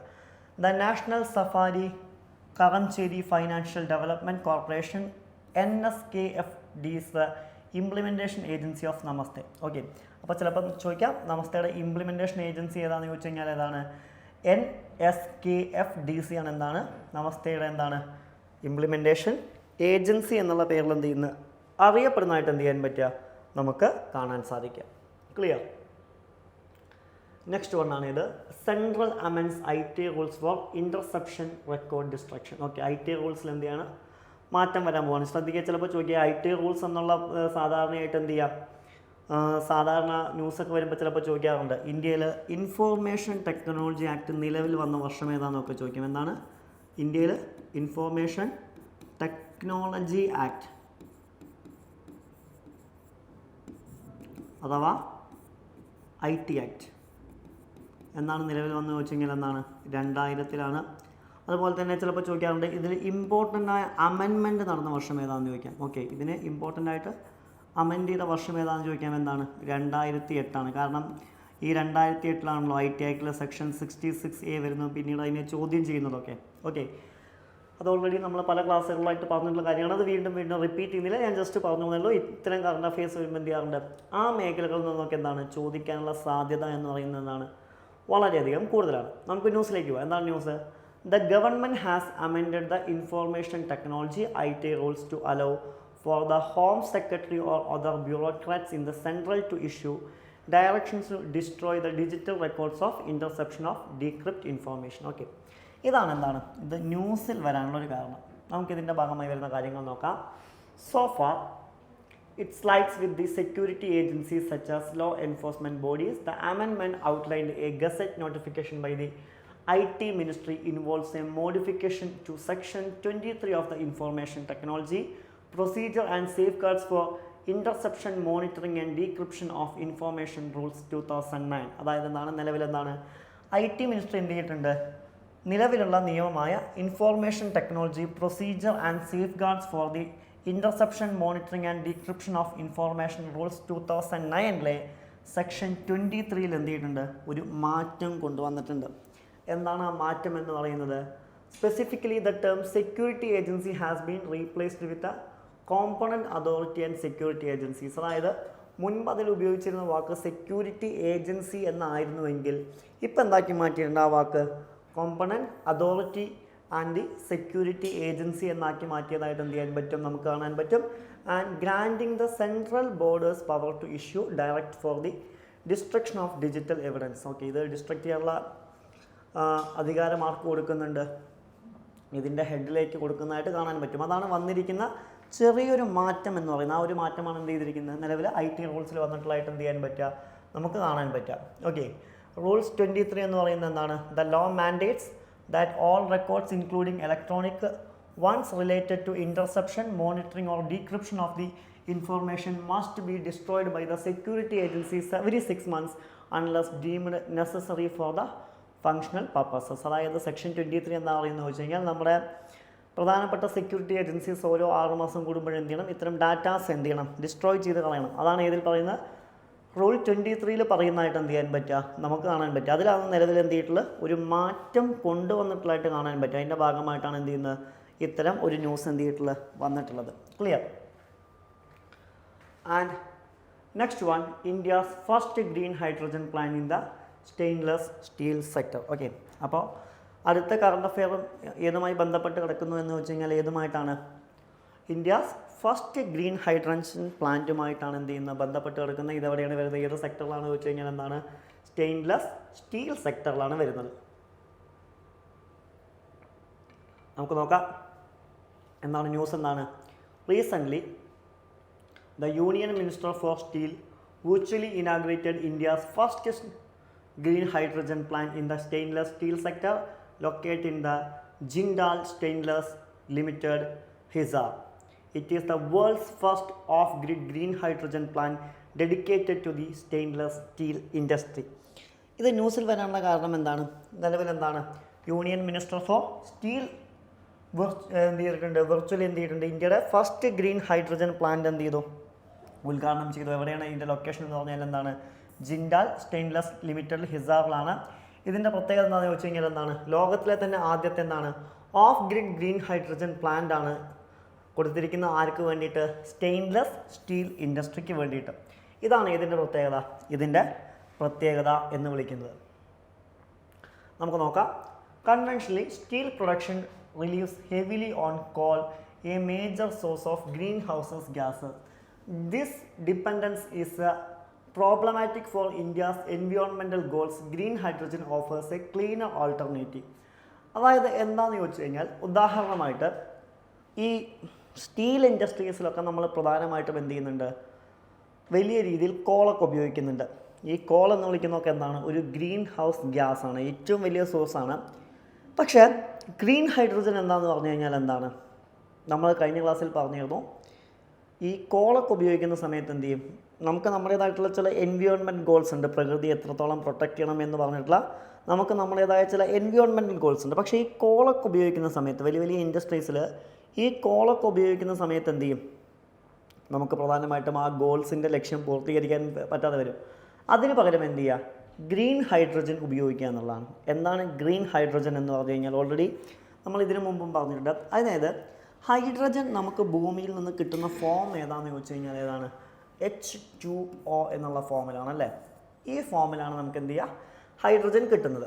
ഓക്കെ, അപ്പോൾ ഈ H2Oനെ വേർതിരിച്ചിട്ടാണ് നമ്മൾ ഹൈഡ്രജൻ ആക്കി മാറ്റുന്നത്. പക്ഷേ അത് റിന്യൂവബിൾ എനർജി ഉപയോഗിച്ചാണ് നമ്മൾ വേർതിരിക്കുന്നതെങ്കിൽ, ഓക്കെ, അതെന്താണ്, റിന്യൂവബിൾ എനർജി ഉപയോഗിച്ചാണ് നമ്മൾ വേർതിരിക്കുന്നതെങ്കിൽ അതിനെ വിളിക്കുന്ന പേരാണ് ഇത് ഗ്രീൻ ഹൈഡ്രജൻ എന്നുള്ള പേരിൽ എന്ത് ചെയ്യുന്ന അറിയപ്പെടുന്നതായിട്ട് എന്ത് ചെയ്യാൻ പറ്റുക, നമുക്ക് കാണാൻ പറ്റുക. ഇനി പറയുന്നത് എന്താണ്, the plan target a considerable reduction in the carbon emissions aiming to cut around the 2,700 metric tonnes per annum and 54,000 tonnes of CO2 emission over the next 2 decades. അതായത് എന്താണ്, ഈ പ്ലാന്റിൻ്റെ പ്രധാനപ്പെട്ട ലക്ഷ്യം എന്താണെന്ന് ചോദിച്ചു കഴിഞ്ഞാൽ എന്താണ്, 2,700 മെട്രിക് ടൺ എന്ത് ചെയ്യുന്നുണ്ട്, നമ്മൾ കാർബൺ റിഡക്ഷൻ അല്ലെങ്കിൽ കാർബണിൻ്റെ ഇത് വരുന്നുണ്ട്, എമിഷൻസ് വരുന്നുണ്ട്, അതിനെ എന്ത് ചെയ്യുക, കുറയ്ക്കുക. അതുപോലെ തന്നെ എന്താണ്, അടുത്ത 2 ഡിക്കേഡ്സിലേക്ക് വരുന്ന 54,000 ടൺ ഓഫ് CO2 എമിഷൻസ് എന്ത് ചെയ്യുക, കുറയ്ക്കുക എന്നുള്ളതൊക്കെയാണ്. നമുക്കറിയാം ഓൾറെഡി ഇന്ത്യയുടെ എന്താണ് ഒരു ലോങ് ടേം ഗോളാണ്. എന്ത് ചെയ്യുമ്പോൾ ലോങ് ടേം ഗോളാണ് ഇത് 2070 ആകുമ്പോഴേക്കും എന്ത് ചെയ്യുക, കാർബൺ ന്യൂട്രാലിറ്റി ഇൻഡെക്സ് എന്ത് ചെയ്യുക, 0% എത്തിക്കുക എന്നുള്ളതല്ലേ. അപ്പോൾ അതിൻ്റെയൊക്കെ ഭാഗമായിട്ടാണ് എന്ത് ചെയ്യുന്നത്, ഇത്തരം സ്കീമുകൾ വരുന്നതായിട്ട് എന്ത് ചെയ്യാൻ പറ്റുക, നമുക്ക് കാണാൻ പറ്റുക എന്നുള്ളതാണ്. And the stainless steel is A type of steel. നമുക്കറിയാം സ്റ്റെയിൻലെസ് സ്റ്റീൽ എന്ന് പറയുന്നത് എന്താണ്, ഒരു ടൈപ്പ് ഓഫ് സ്റ്റീൽ തന്നെയാണ്. അതിൽ കണ്ടെയ്ൻസ് എന്തൊക്കെ എന്ന് ചോദിക്കാം, എന്താണ് വരുന്നത്, ഏകദേശം 10.5% ക്രോമിയം ബൈ മാസാണ് വരുന്നതായിട്ട് നമുക്ക് കാണാൻ പറ്റുക. അതുപോലെ തന്നെ it is known for it exceptional corrosion resistance, making it highly suitable for various applications where durability and resistance, rust and stainless are essential. നമുക്കറിയാം ഇത് തുരുമ്പ് പിടിക്കില്ല എന്നുള്ള ഇതിൻ്റെ പ്രത്യേകതയാണ്. അതുകൊണ്ട് തന്നെ ഇത് വലിയ രീതിയിൽ എന്ത് ചെയ്യാറുണ്ട്, നമ്മൾ ഇന്ത്യയിലുടനീളം ഉപയോഗിക്കുന്നുണ്ട്. പക്ഷേ നമ്മൾ പറഞ്ഞു ഇത്തരം സ്റ്റീൽ പ്രൊഡ്യൂസ് ചെയ്യുന്ന സമയത്ത് വളരെ വലിയ രീതിയിൽ ബുദ്ധിമുട്ടുകൾ എന്ത് ചെയ്യാറുണ്ട്, നമ്മൾ അനുഭവിക്കുന്നുണ്ടല്ലേ. അതിനൊക്കെ ഒഴിവാക്കുക, ഒരു പരിധിവരെ ഒഴിവാക്കുക എന്നുള്ള തന്നെയാണ് ഇതിൻ്റെ ലക്ഷ്യം. ഇത്തരം പ്ലാന്റുകളുടെ എന്ത് ചെയ്യുന്നത് ലക്ഷ്യമായിട്ട് നമ്മൾ എന്ത് ചെയ്യുന്നത് കൺസിഡർ ചെയ്യുന്നത്. ചിലപ്പോൾ ചോദിക്കാം എന്താണ് ഗ്രീൻ ഹൈഡ്രജൻ എന്നുകൊണ്ട് ഉദ്ദേശിക്കുന്നത്, അല്ലെങ്കിൽ മറ്റ് ഹൈഡ്രജനിൽ നിന്നും ഗ്രീൻ ഹൈഡ്രജനെ എന്ത് ചെയ്യുന്നു, എങ്ങനെ വ്യത്യസ്തമാക്കുന്നു എന്നൊക്കെ വേണമെങ്കിൽ എന്ത് ചെയ്യാം, എക്സാമിന് ചോദിക്കാൻ സാധ്യതയുള്ള മേഖലയാണ്. And India is the world second largest producer of crude steel. അതായത് എന്താണ്, ലോകത്തിലെ തന്നെ രണ്ടാമത്തെ ഏറ്റവും വലിയ ക്രൂഡ് സ്റ്റീൽ പ്രൊഡ്യൂസറാണ് ആര് എന്ന് വിളിക്കുന്നത്, ഇന്ത്യ എന്ന് വിളിക്കുന്ന. ഏകദേശം നമ്മുടെ ഔട്ട്പുട്ട് എന്ന് വിളിക്കുന്നത് എത്രയാണ്, 125.32 മില്യൺ ടൺസാണ് നമ്മുടെ ഔട്ട്പുട്ട് എന്ന് വിളിക്കുന്നത്. അതുപോലെ തന്നെ എന്താണ് പറയുന്നത്, and 1229 billion tons of finished steel production in financial year 23. അതായത് എന്താണ്, 2023 ഫൈനാൻഷ്യൽ ഇയറിൽ എന്ത് ചെയ്തു, നമ്മൾ ഏകദേശം 121.29 എന്താണ് മില്യൺ ടൺസ് എന്ത് ചെയ്തിട്ടുണ്ട്, ഫിനിഷ്ഡ് സ്റ്റീൽ പ്രൊഡക്ഷൻ നമുക്ക് കാണാൻ പറ്റും എന്നുള്ളതാണ്. ഓക്കെ, അതുപോലെ തന്നെ എന്താണ്, India also net exporter of steel witnessing an export of 6.72 million tons finished steel against the import of 6.02 million tons in the 2022-23. അതായത് എന്താണ്, 2022-23 നമ്മൾ ഏകദേശം 6.02 മില്യൺ ടൺസാണ് ഫിനിഷ്ഡ് സ്റ്റീലാണ് കൊടുത്തിരുന്നെങ്കിൽ എന്ത് ചെയ്തിട്ടുണ്ട്, അത് 6.72 ഉയർന്നിട്ടുണ്ട് എന്നുള്ളതൊക്കെ എന്താണ് നമ്മുടെ പ്രത്യേകതയാണ് എന്നുള്ളതാണ് clear. Next one, India and Dominion Republic strengthen the economic ties with the JETCO protocol. എന്താണ് ന്യൂസ്, എന്താണ്, the protocol for the establishment of the Joint Economic and Trade Committee JETCO between India and the Dominion Republic was signed in the at Santo Domingo, capital of the Dominion Republic. അതായത് എന്താണ്, dominion റിപ്പബ്ലിക്കിൻ്റെ ക്യാപിറ്റലായ എന്താണ്, Santo ഡൊമിംഗോയിൽ വെച്ചിട്ട് എന്ത് ചെയ്തിട്ടുണ്ട്, ഇന്ത്യയും dominion റിപ്പബ്ലിക്കും തമ്മിലുള്ള എഗ്രിമെൻറ്റിൽ ഒപ്പുവെച്ചിട്ടുണ്ട്. അതാണ് ഇത് ന്യൂസിൽ വരാനുള്ള കാരണം എന്ന് വിളിക്കുന്നത്. എന്താണ് ഈ പ്രോട്ടോകോൾ എന്നാണ് പറയുന്നത്, the protocol envisages strengthening and develop the cooperation on the trade, services, industrial technologies and various other sectors by means of technical assistance, training programs and the capacity building. അതായത് എന്താണ്, രണ്ട് രാജ്യങ്ങളുടെയും പരസ്പരം കപ്പാസിറ്റി ബിൽഡ് ചെയ്യുന്നതിന് വേണ്ടിയിട്ട് എന്ത് ചെയ്യുക, industrial technologies, services, trades, ഇതിലൊക്കെ കോർപ്പറേഷൻ കൊണ്ടുവരുന്നതാണ്. And diplomatic relations between India and dominion republic was established in May 1999. ഇനി ഡൊമിനിയൻ റിപ്പബ്ലിക്കും ഇന്ത്യയും തമ്മിലുള്ള ഈ ഡിപ്ലോമാറ്റിക് റിലേഷൻസ് ആദ്യമായി സ്റ്റാർട്ട് ചെയ്യുന്ന എപ്പോഴാണെന്ന് ചോദിച്ചു കഴിഞ്ഞാൽ എപ്പോഴാണ്, 1999 മെയ്യിലാണ് എന്ത് ചെയ്യുന്നത്, ഇത് സ്റ്റാർട്ട് ചെയ്യുന്നതായിട്ട് എന്ത് ചെയ്യാൻ പറ്റുക, നമുക്ക് കാണാൻ പറ്റുക. However at present there is no bilateral institutional mechanism between India and the Dominican Republic on the trade and commerce. പക്ഷേ നിലവിൽ എന്താണ്, ഇന്ത്യയും അതുപോലെ തന്നെ എന്താണ് ഡൊമിനിയൻ റിപ്പബ്ലിക്കും തമ്മിൽ എന്ത് ചെയ്തിട്ടില്ല, ഒരു ബൈലാറ്ററൽ ഇൻസ്റ്റിറ്റ്യൂഷൻസ് മെക്കാനിസം ഒന്നും എന്ത് ചെയ്യാൻ പറ്റില്ല, കാണാൻ പറ്റില്ല.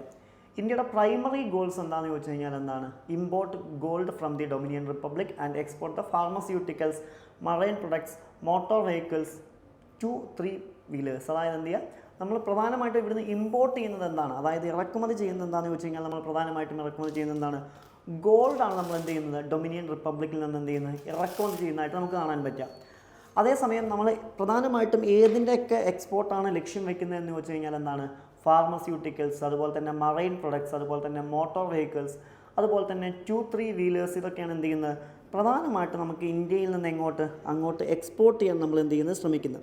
ഓക്കെ, അപ്പോൾ അതിൻ്റെ ഭാഗമായിട്ടാണ് എന്ത് ചെയ്യുന്നത്, ഇത്തരം ഒരു പ്രോട്ടോകോൾ എന്താണ് നിലവിൽ വന്നിരിക്കുന്നതായിട്ട് എന്ത് ചെയ്യാൻ പറ്റുക, നമുക്ക് കാണാൻ പറ്റും. ഓക്കെ, അപ്പോൾ അതിൻ്റെ ഭാഗമായിട്ടാണ് എന്ത് ചെയ്യുന്നത്, നിലവിൽ എന്ത് ചെയ്തിട്ടുള്ളത്, ഇത്തരം ഒരു പുതിയ പ്രോട്ടോകോൾ എന്താണ് ഇന്ത്യയും ഡൊമിനിയൻ റിപ്പബ്ലിക്കും തമ്മിൽ എന്താണ് വന്നിട്ടുള്ളതായിട്ട് എന്ത് ചെയ്യാൻ പറ്റുക, നമുക്ക് കാണാൻ പറ്റുക. അതാണ് എന്താണ് കറണ്ട് അഫെയർ ആയിട്ട് വന്നിരിക്കുന്നത്. ക്ലിയർ? അപ്പോൾ നമ്മൾ പറഞ്ഞ പോലെ ഇത്തരം കാര്യങ്ങൾ പഠിക്കുമ്പോൾ ഇത് പ്രധാനമായിട്ട് ജിയോഗ്രഫിയുമായി റിലേറ്റ് ചെയ്ത കാര്യം തന്നെയാണ്. നമ്മൾ എപ്പോഴും പഠിക്കാറുള്ള പോലെ ഇത്തരം ഇമ്പോർട്ടൻ്റ് ആയിട്ടുള്ള പ്ലേസസ് ന്യൂസിൽ വരുന്ന സമയത്ത്, ഓക്കെ, ഇത്തരം ഇമ്പോർട്ടൻ്റ് ആയിട്ടുള്ള പ്ലേസസ് നമ്മൾ ന്യൂസിൽ വരുന്ന സമയത്ത് എന്ത് ചെയ്യണം, നമ്മൾ അറ്റ്ലസ് എന്ത് ചെയ്യണം, നോക്കി വെച്ചിരിക്കണം. ചിലപ്പോൾ ചോദിക്കാൻ സാധ്യതയുണ്ട്, അതിൻ്റെ അല്ലെങ്കിൽ ആ രാജ്യത്തിൻ്റെ തൊട്ടപ്പുറത്തുള്ള സീ ഏതാണ്, ഓക്കെ, അല്ലെങ്കിൽ അതിൻ്റെ ക്യാപിറ്റൽ ഏതൊക്കെയാണ്, അതുപോലെ തന്നെ ഏതെങ്കിലും രാജ്യങ്ങൾ ഈ രാജ്യവുമായിട്ട് ബൗണ്ടറി ഷെയർ ചെയ്യുന്നുണ്ടോ.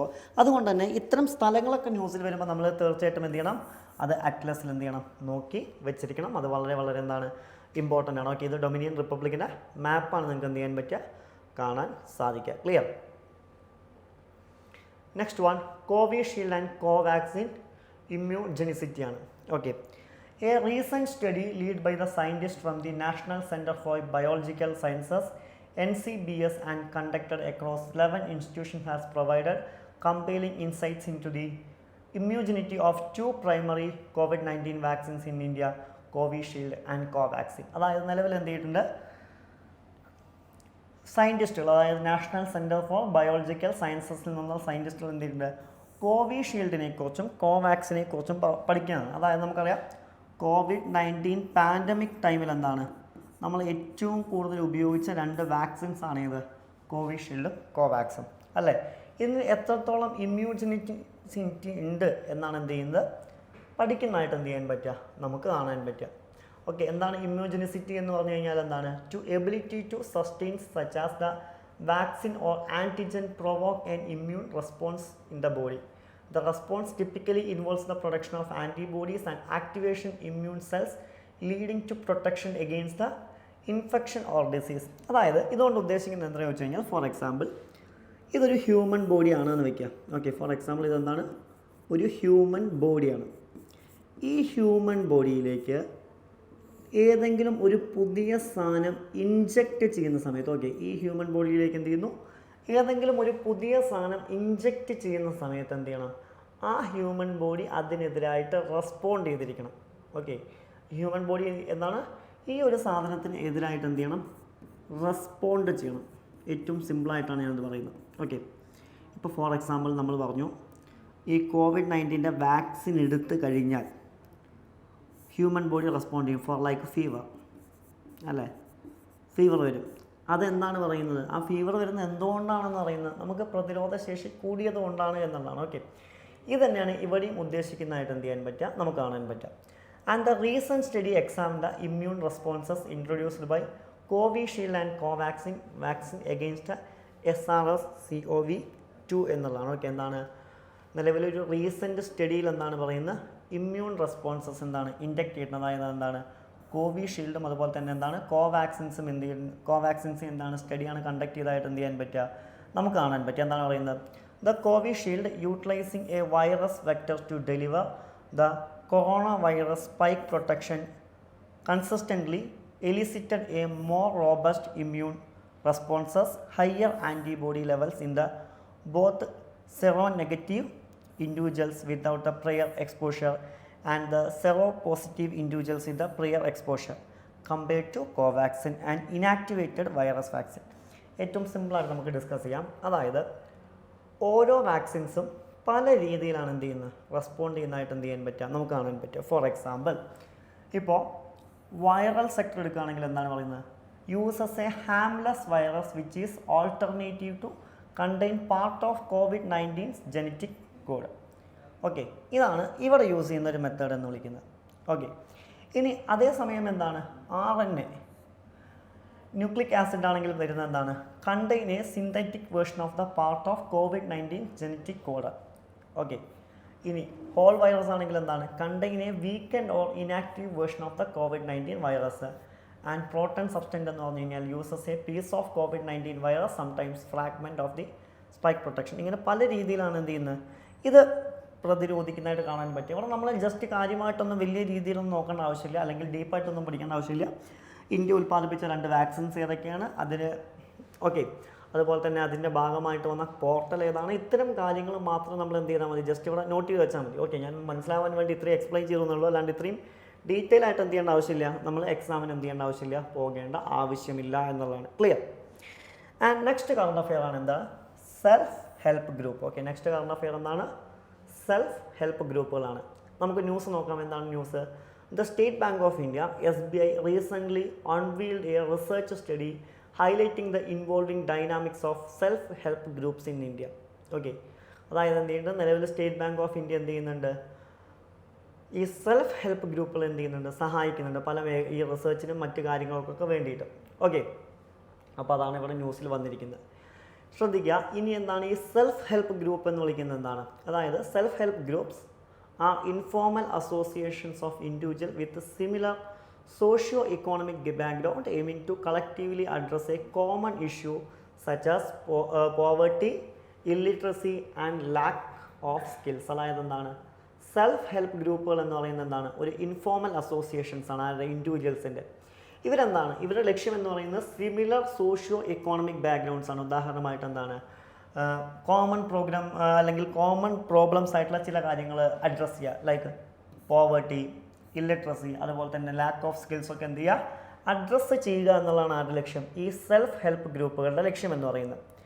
And these groups promote self governance and peer support, fostering the self employment and poverty alleviation within the marginalised communities. അതായത് ഇപ്പോൾ ഓരോ കമ്മ്യൂണിറ്റീസിനും എന്താണ്, ഓരോ കമ്മ്യൂണിറ്റീസിനും എന്ത് ചെയ്യുക, ഇവർ ഹെൽപ്പ് ചെയ്യുകയാണ് ചെയ്യുക അവരുടെ പല പ്രശ്നങ്ങൾ മാറ്റുന്നതിന് വേണ്ടിയിട്ട്. ഫോർ എക്സാമ്പിൾ അവരുടെ പ്രശ്നങ്ങൾ മാറ്റുക എന്ന് പറഞ്ഞു കഴിഞ്ഞാൽ, ഫോർ എക്സാമ്പിൾ ഇപ്പോൾ പോവർട്ടി മാറ്റുന്നതിന്, പോവർട്ടി അലിവിയേഷൻ ആവാം, അല്ലെങ്കിൽ സെൽഫ് എംപ്ലോയ്മെൻറ്റിനായിരിക്കാം. ഇങ്ങനെ പല കാര്യങ്ങളിലും ഹെൽപ്പ് ചെയ്യുക എന്നുള്ളതാണ് ആരുടെ ലക്ഷ്യം, ഈ സെൽഫ് ഹെൽപ്പ് ഗ്രൂപ്പിൻ്റെ ലക്ഷ്യം എന്ന് വിളിക്കുന്നത്. ഇത് ആദ്യമായിട്ട് ഇൻട്രൊഡ്യൂസ് ചെയ്യുന്ന എപ്പോഴാണെന്ന് ചോദിച്ചു കഴിഞ്ഞാൽ ആരാണ്, 1984 ഇത്തരമൊരു ആശയം എന്ത് ചെയ്യുന്നത്, ആദ്യമായിട്ട് ഇൻട്രൊഡ്യൂസ് ചെയ്യുന്നത്. ആൻഡ് ആരിൽ നിന്ന് ഇൻസ്പയർഡ് ആയതാണെന്ന് ചോദിച്ചു കഴിഞ്ഞാൽ എന്താണ്, പ്രൊഫസർ യൂനുസ് ഗ്രാമീൺ ബാങ്ക് മോഡലിൽ നിന്നാണ് ഇൻസ്പയർ ആയിട്ടാണ് നമ്മൾ എന്ത് ചെയ്യുന്നത്, ഈ സെൽഫ് ഹെൽപ്പ് ഗ്രൂപ്പ് എന്ന് പറയുന്ന ഒരു ആശയം കൊണ്ടുവരുന്നതായിട്ട് എന്ത് ചെയ്യാൻ പറ്റുക, നമുക്ക് കാണാൻ സാധിക്കുക. ഇതിന് പല പല ലക്ഷ്യങ്ങളുണ്ട്, അല്ലെങ്കിൽ പല പല സെൽഫ് ഹെൽപ്പ് ഗ്രൂപ്പുകൾ ഇന്ത്യയിൽ പ്രവർത്തിക്കുന്നുണ്ട്. ഉദാഹരണമായിട്ട് കുടുംബശ്രീ ഇൻ കേരള, അല്ലേ, കേരളത്തിൽ പ്രവർത്തിക്കുന്ന കുടുംബശ്രീ. അതുപോലെ മഹിളാ ആർത്തിക് വികാസ് മഹമണ്ഡൽ ഇൻ മഹാരാഷ്ട്ര, അതുപോലെ തന്നെ എന്താണ്, മഹാരാഷ്ട്രയിൽ പ്രവർത്തിക്കുന്ന എന്താണ്, മഹിളാ ആർത്തിക് വികാസ് മഹമണ്ഡൽ മോഡൽ. അതുപോലെ തന്നെ എന്താണ്, ലഡാക്കിൽ പ്രവർത്തിക്കുന്ന ലൂം. ഇതൊക്കെ എന്താണ്, സെൽഫ് ഹെൽപ്പ് ഗ്രൂപ്പിൻ്റെ എന്താണ്, പ്രധാനപ്പെട്ട എക്സാമ്പിളാണ്. Looms in Ladakh. അതുപോലെ തന്നെ എന്താണ്, pashmina brand with 4 to 7 women's SGG members recorded sales of Rs 34 lakhs in financial year 2022 and 23 and Rs 42 lakh in the first 10 months in the 2022-24, showcasing the exponential growth. അതായത് എന്താണ്, ലഡാക്കിൽ എന്താണ്, പഷ്മിന ബ്രാൻഡ് എന്ത് ചെയ്തിട്ടുണ്ട്, 427 സ്ത്രീകളുള്ളതാണ്. അതിലെന്ത് ചെയ്തിട്ടുണ്ട്, അവർ 2022-23 ഏകദേശം 34 ലക്ഷം രൂപയുടെ വിറ്റുവരവും 2023-24 10 മാസം കൊണ്ട് എന്താണ്, ഏകദേശം എന്താണ്, 42 ലക്ഷം രൂപയുടെ വിറ്റുവരവ് ഉണ്ടാക്കിയിട്ടുണ്ട്. ഇതൊക്കെ ഏതിൻ്റെ ഒരു റിസൾട്ടാണ് എന്ന് പറയുന്നതാണ്, ഈ സെൽഫ് ഹെൽപ്പ് ഗ്രൂപ്പുകളുടെ എന്താണ്, ഒരു ടീം എഫേർട്ടിൻ്റെ റിസൾട്ട്സാണ്. അപ്പോൾ വേണമെങ്കിൽ ചോദിക്കാം, ലഡാക്കിൽ കാണുന്ന ഏതാണ്, അല്ലെങ്കിൽ കേരളത്തിൽ ഏതാണ്, അല്ലെങ്കിൽ മഹാരാഷ്ട്രയിൽ എന്ത് പേരിലാണ് അറിയപ്പെടുന്നത്. അത്തരം കാര്യങ്ങളൊക്കെ എന്ത് ചെയ്യുക, എക്സാമിന് ചോദിക്കാൻ സാധ്യതയുള്ള മേഖലകളാണ്. ക്ലിയർ? ഇനി self help group banking linkage പ്രോഗ്രാമാണ്. എന്താണ് പറയുന്നത്, the self help group banking linkage programme initiated by the national bank for agriculture and rural development NABARD in 1989. 1989 സ്ഥാപിതമായ അഗ്രികൾച്ചർ ആൻഡ് റൂറലിൻ്റെ അപ്പെക്സ് ഓർഗനൈസേഷനാണ് നബാർഡ്. ഇവരാണ് എന്ത് ചെയ്യുന്നത്, ഇത്തരമൊരു ബാങ്ക് ലിങ്കിങ് പ്രോഗ്രാം കൊണ്ടുവരുന്നതായിട്ട് എന്ത് ചെയ്യാൻ പറ്റുക, നമുക്ക് കാണാൻ പറ്റുക. അതുപോലെ തന്നെ 1992 വന്ന പൈലറ്റ് പ്രൊജക്റ്റിൻ്റെ ഭാഗമായിട്ടാണിത്. എന്താണ് പറയുന്നത്, the collaborative effort between self help group banks and the NGTO with the support from the reserve bank of India and NABARD. അതായത് ഇതിനെ ഫൈനാൻഷ്യലി സപ്പോർട്ട് ചെയ്യുന്ന ആരാന്ന് ചോദിച്ചു കഴിഞ്ഞാൽ ആരൊക്കെയാണ്, ഒന്ന് റിസർവ് ബാങ്ക് ഓഫ് ഇന്ത്യ, അല്ലേ, നമുക്കറിയാം നമ്മുടെ രാജ്യത്തിൻ്റെ എന്താണ്, സെൻട്രൽ ബാങ്കാണ്. അതുപോലെ തന്നെ എന്താണ്, നബാർഡുമാണ് ഇതിനെ സപ്പോർട്ട് ചെയ്യുന്നത്.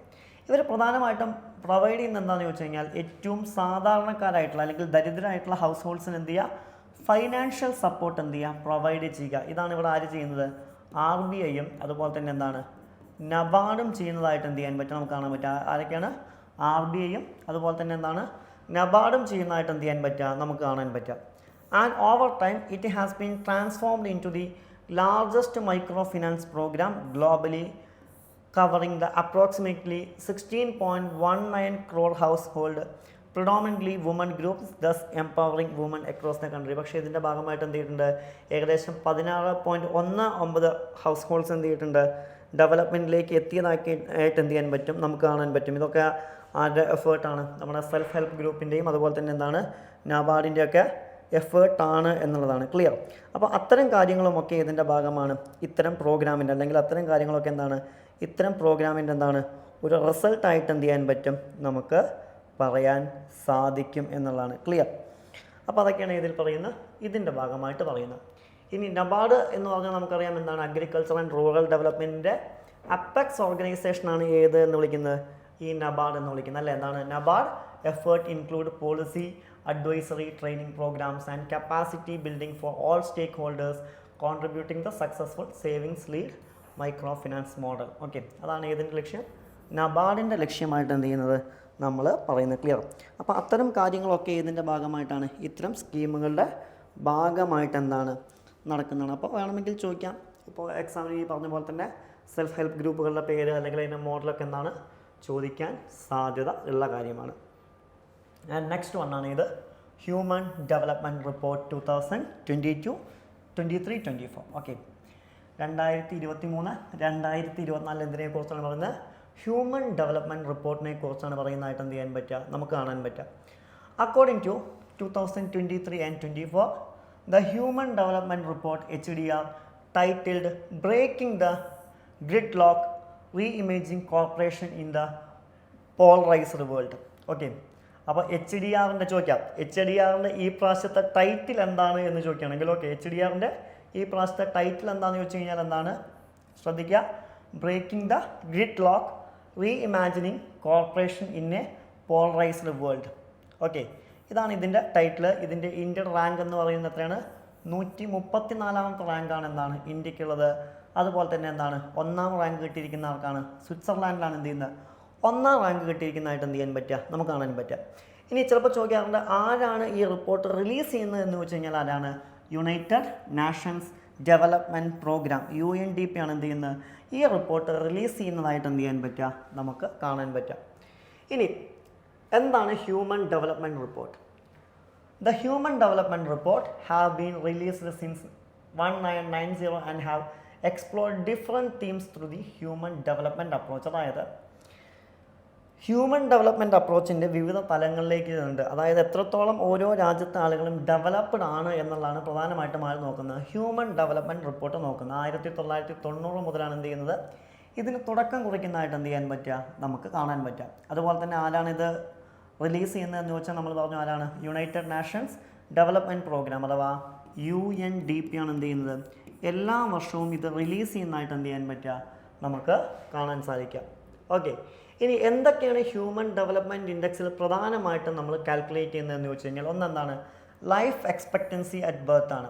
ഓക്കെ, ഇതൊരു സസ്റ്റൈനബിൾ ഡെവലപ്മെൻറ്റ് ഗോളാണ്, goal number 3. And expected years of schooling ആണ്.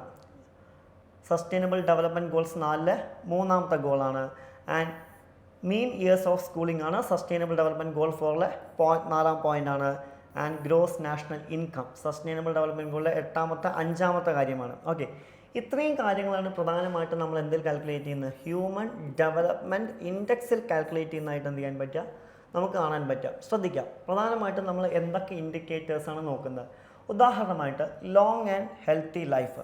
ഓക്കെ, അതിൻ്റെ ഭാഗമായിട്ട് നമ്മൾ നോക്കുന്നുണ്ട് ലൈഫ് എക്സ്പെക്റ്റൻസി അറ്റ് ബർത്ത് നോക്കുന്നുണ്ട് അല്ലേ?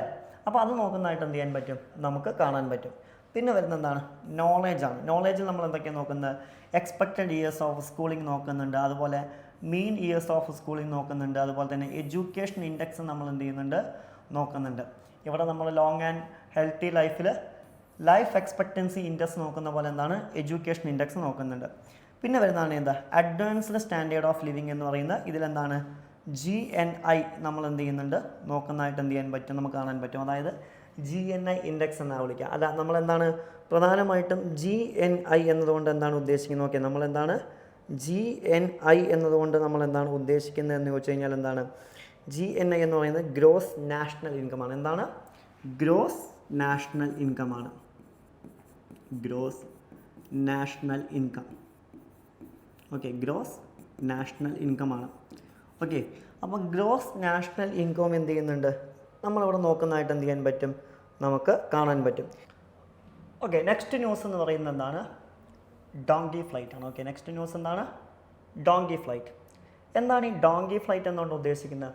Recently the international organisation for migration has stated that A total of 856 migration died in the land of sea routes worldwide in 2023.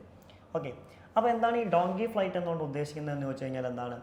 Donkey flight is the term use to describe an illegal immigration. Okay, illegal ഇമിഗ്രേഷന് ഉപയോഗിക്കുന്ന വാക്കാണ് ഇത് donkey flight. അതായത് ജോലി ആവശ്യങ്ങൾക്കായിട്ട് United സ്റ്റേറ്റ്സിലേക്കും കാനഡയിലേക്കും അതുപോലെ തന്നെ United കിങ്ഡത്തിലേക്കും ആസ്ട്രേലിയയിലേക്കും ആളുകൾ എന്ത് ചെയ്യാറുണ്ട്, കുടിയേറാറുണ്ട്.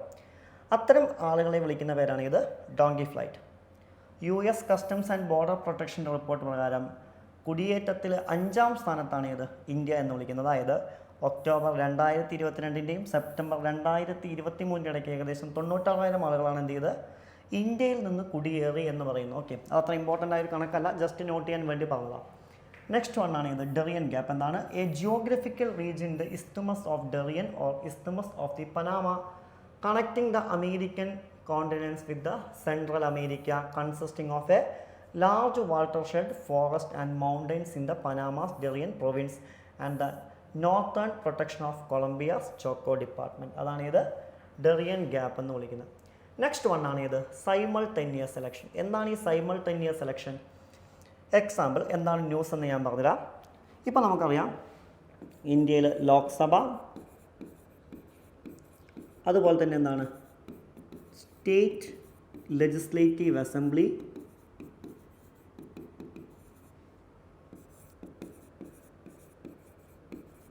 അതുപോലെ തന്നെ ലോക്കൽ ഗവൺമെൻറ്. നമുക്കറിയാം ഇവരുടെയൊക്കെ ഇലക്ഷൻ പല സമയത്തായിട്ടാണ് നമ്മൾ നടത്തുന്നത്. ഇങ്ങനെ പല സമയത്തായിട്ട് നമ്മൾ ഇലക്ഷൻ നടക്കുമ്പോൾ അതിന് വലിയ രീതിയിൽ എന്ത് ചെയ്യേണ്ടി വരും, ഫൈനാൻസ് ചെയ്യേണ്ടി വരും. ആ ഒരു പ്രശ്നം പരിഹരിക്കുന്നതിന് വേണ്ടിയിട്ടാണ് നിലവിൽ വൺ നാഷൻ വൺ ഇലക്ഷൻ എന്നുള്ളൊരു കൺസെപ്റ്റ് നമ്മൾ കൊണ്ടുവന്നിരിക്കുന്നത്. ഓക്കെ, എന്താണ് news? In a significant move towards the electoral reforms, the High-Level Committee on Simultaneous Elections, constituted under the chairmanship of Sri Ramnath Kovind, former President of India, has proposed simultaneous elections for Lok Sabha, state assemblies and local bodies in India. Okay, അതിനെക്കുറിച്ചാണ് പറയുന്നത്. അപ്പോൾ simultaneous ഇലക്ഷൻസുമായി ബന്ധപ്പെട്ട് Indian കോൺസ്റ്റിറ്റ്യൂഷനിൽ പറഞ്ഞിരിക്കുന്ന പ്രധാനപ്പെട്ട ആർട്ടിക്കിളുകൾ ഏതൊക്കെയെന്നുള്ളത് നമുക്ക് എന്ത് ചെയ്യാം നോക്കാം. അതിൽ ആദ്യത്തേതാണ് ഇത് ആർട്ടിക്കിൾ 83 എന്ന് വിളിക്കുന്നത്. എന്താണ് article 83? Specify the duration of Lok Sabha house of the people standing that it shall continue for 5 years from the first meeting unless dissolved earlier. അതായത് ഇന്ത്യൻ കോൺസ്റ്റിറ്റ്യൂഷൻ്റെ ആർട്ടിക്കിൾ 83 എന്താണ് പറയുന്നതെന്ന് ചോദിച്ചു കഴിഞ്ഞാൽ ലോകസഭയുടെ കാലാവധിയെക്കുറിച്ചാണ്. അതായത് ഒരു പുതിയ ഗവൺമെൻറ് ലോകസഭയിലേക്ക് വന്ന് ആദ്യത്തെ മീറ്റിംഗ് മുതൽ 5 വർഷമായിരിക്കും ആരുടെ കാലാവധി? ലോകസഭയുടെ കാലാവധി. ഇതാണ് ഇതിൽ പറയുന്നത് ആർട്ടിക്കിൾ 83. ഇനി നെക്സ്റ്റ് വൺ ആർട്ടിക്കിൾ 172 ആർട്ടിക്കിൾ 172 എന്താണ് പറയുന്നത്? pertains to the duration of state legislative assemblies, declining that the legislative assembly shall continue for 5 years from the date of first meeting. അതായത് ആർട്ടിക്കിൾ 172 പറയുന്നത് സ്റ്റേറ്റ് ലെജിസ്ലേറ്റീവ് അസംബ്ലിയുടെ കാലാവധിയാണ്. എന്താണ് state legislative അസംബ്ലിയുടെ കാലാവധി? അതും പറയുന്നത് എന്താണ്? തുടങ്ങിയിട്ട് 5 വർഷമായിരിക്കും കാലാവധി. പിന്നെ വരുന്ന ആർട്ടിക്കിൾ 324. ആർട്ടിക്കിൾ 324 എന്താണ് പറയുന്നത്? Empower the election commission of India supervise direct and control the preparation of electoral rolls and the conduct of the elections to the parliament, state legislature and the office of the president and vice president. അതായത് article 324 പറയുന്നത് ആരെക്കുറിച്ചാണ്? Election commission of ഇന്ത്യയെക്കുറിച്ച്. അതായത് ഇലക്ഷൻ്റെ പൂർണ്ണ ഉത്തരവാദിത്തം ആർക്കാണ്? Election commission of ഇന്ത്യക്കാണ് എന്നും അതൊരു ഇൻഡിപെൻഡൻറ്റ് ബോഡിയാണ് എന്നും ഇവരെന്ത് ചെയ്യണം? പാർലമെൻറ്റ്, അതുപോലെ തന്നെ എന്താണ് സ്റ്റേറ്റ് ലെജിസ്ലേച്ചർ,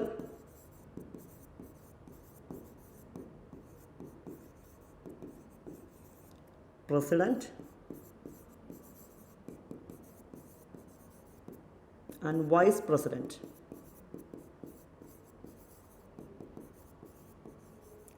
എന്നിവരുടെ ഇലക്ഷൻസ് എന്ത് ചെയ്യണം? കണ്ടക്ട് ചെയ്യണമെന്നുമാണ് ഇതിൽ പറയുന്നത് ആർട്ടിക്കിൾ 324. ആൻഡ് നെക്സ്റ്റ് വൺ ഏതാണ്? ആർട്ടിക്കിൾ 356. നമുക്കറിയാം ആർട്ടിക്കിൾ 356 എന്ന് പറഞ്ഞു കഴിഞ്ഞാൽ തന്നെ നമുക്കറിയാം അത് എന്തുമായി ബന്ധപ്പെട്ടിരിക്കുന്നതാണ്? പ്രസിഡൻറ്റ് റൂൾ അല്ലേ? എന്താണ് പ്രസിഡൻറ്റ് റൂൾ? ഏറ്റവും സിമ്പിളായിട്ട് പറഞ്ഞു കഴിഞ്ഞാൽ സ്റ്റേറ്റ് എമർജൻസിയുമായി ബന്ധപ്പെട്ടിരിക്കുന്നതാണ്. എന്താണ് സ്റ്റേറ്റ് എമർജൻസിയുമായിട്ട് എന്താണ് ബന്ധപ്പെട്ട് ഇരിക്കുന്നതാണ്. ഏത്? ഇത് എന്ന് പറയുന്നത്. അതായത് എന്താണ്, ഇപ്പോൾ ഉദാഹരണമായിട്ട് ഏതെങ്കിലും സ്റ്റേറ്റിൽ കോൺസ്റ്റിറ്റ്യൂഷണൽ വയലേഷൻ ഉണ്ടാവുകയാണെങ്കിൽ, ഓക്കെ, ഏതെങ്കിലും സ്റ്റേറ്റിൽ എന്താണ് കോൺസ്റ്റിറ്റ്യൂഷണൽ വയലേഷൻ ഉണ്ടാവുകയാണ് എന്നുണ്ടെങ്കിൽ ആ സ്റ്റേറ്റ് ഭരിക്കുന്നത് ഗവർണർ ആയിരിക്കും. ആൻഡ് ആരുടെ സമ്മതത്തോടു കൂടി? പ്രസിഡൻ്റ് ഓഫ് ഇന്ത്യയുടെ സമ്മതത്തോടു കൂടി. ഇതാണ് ഇതിൽ പറയുന്ന ആർട്ടിക്കിൾ 356. പിന്നെ വരുന്നൊരു നിയമമാണ് റെപ്രസെൻറ്റേഷൻ ഓഫ് പീപ്പിൾസ് ആക്ട് 1951. ഇത് ഇന്ത്യൻ കോൺസ്റ്റിറ്റ്യൂഷൻ്റെ പുറത്തുള്ളൊരു നിയമമാണ്. ഇതിലെന്താണ് പറയുന്നത്? Provides the legal framework for conducting elections in India covering aspect such as electoral rolls, qualification for members and election conduct. അതായത് എങ്ങനെ ഈ ഇലക്ടോറൽ റോൾസ് തയ്യാറാക്കണം, മെമ്പേഴ്സിൻ്റെ ക്വാളിഫിക്കേഷൻ, അതൊക്കെയാണ് ഇതിൽ പറയുന്നത് റെപ്രസെൻറ്റേഷൻ ഓഫ് പീപ്പിൾസ് ആക്ടിൽ പറയുന്നത്. നെക്സ്റ്റ് വൺ ആണ് ഏതാണ്? പ്രോട്ടോടൈപ്പ് ഫാസ്റ്റ് ബ്രീഡർ റിയാക്ടർ എന്ന് പറയുന്നത്. എന്താണ്? Recently India loaded the core of its long delayed prototype fast breeder reactor vessel bringing to the cusp of stage 2 empowered by uranium and plutonium of its 3 stage of nuclear program. ഇതാണ് ഇത് ന്യൂസായി വരാനുള്ളൊരു കാരണം. എന്താണ് prototype fast breeder reactor എന്ന് പറഞ്ഞാൽ? എന്താണ്? A breeder reactor is the nuclear reactor that generates more fissile material than its consumes by eradication of fertile material such as uranium 238 and thorium 32 that is loaded into the reactor along with the fissile fuel. These are designed to extend the nuclear fuel supply for the electronic power generation. ഇതെന്താണ്? Electronic power ജനറേഷന് വേണ്ടിയിട്ടാണ് ഇത് extend ചെയ്യുന്നത്.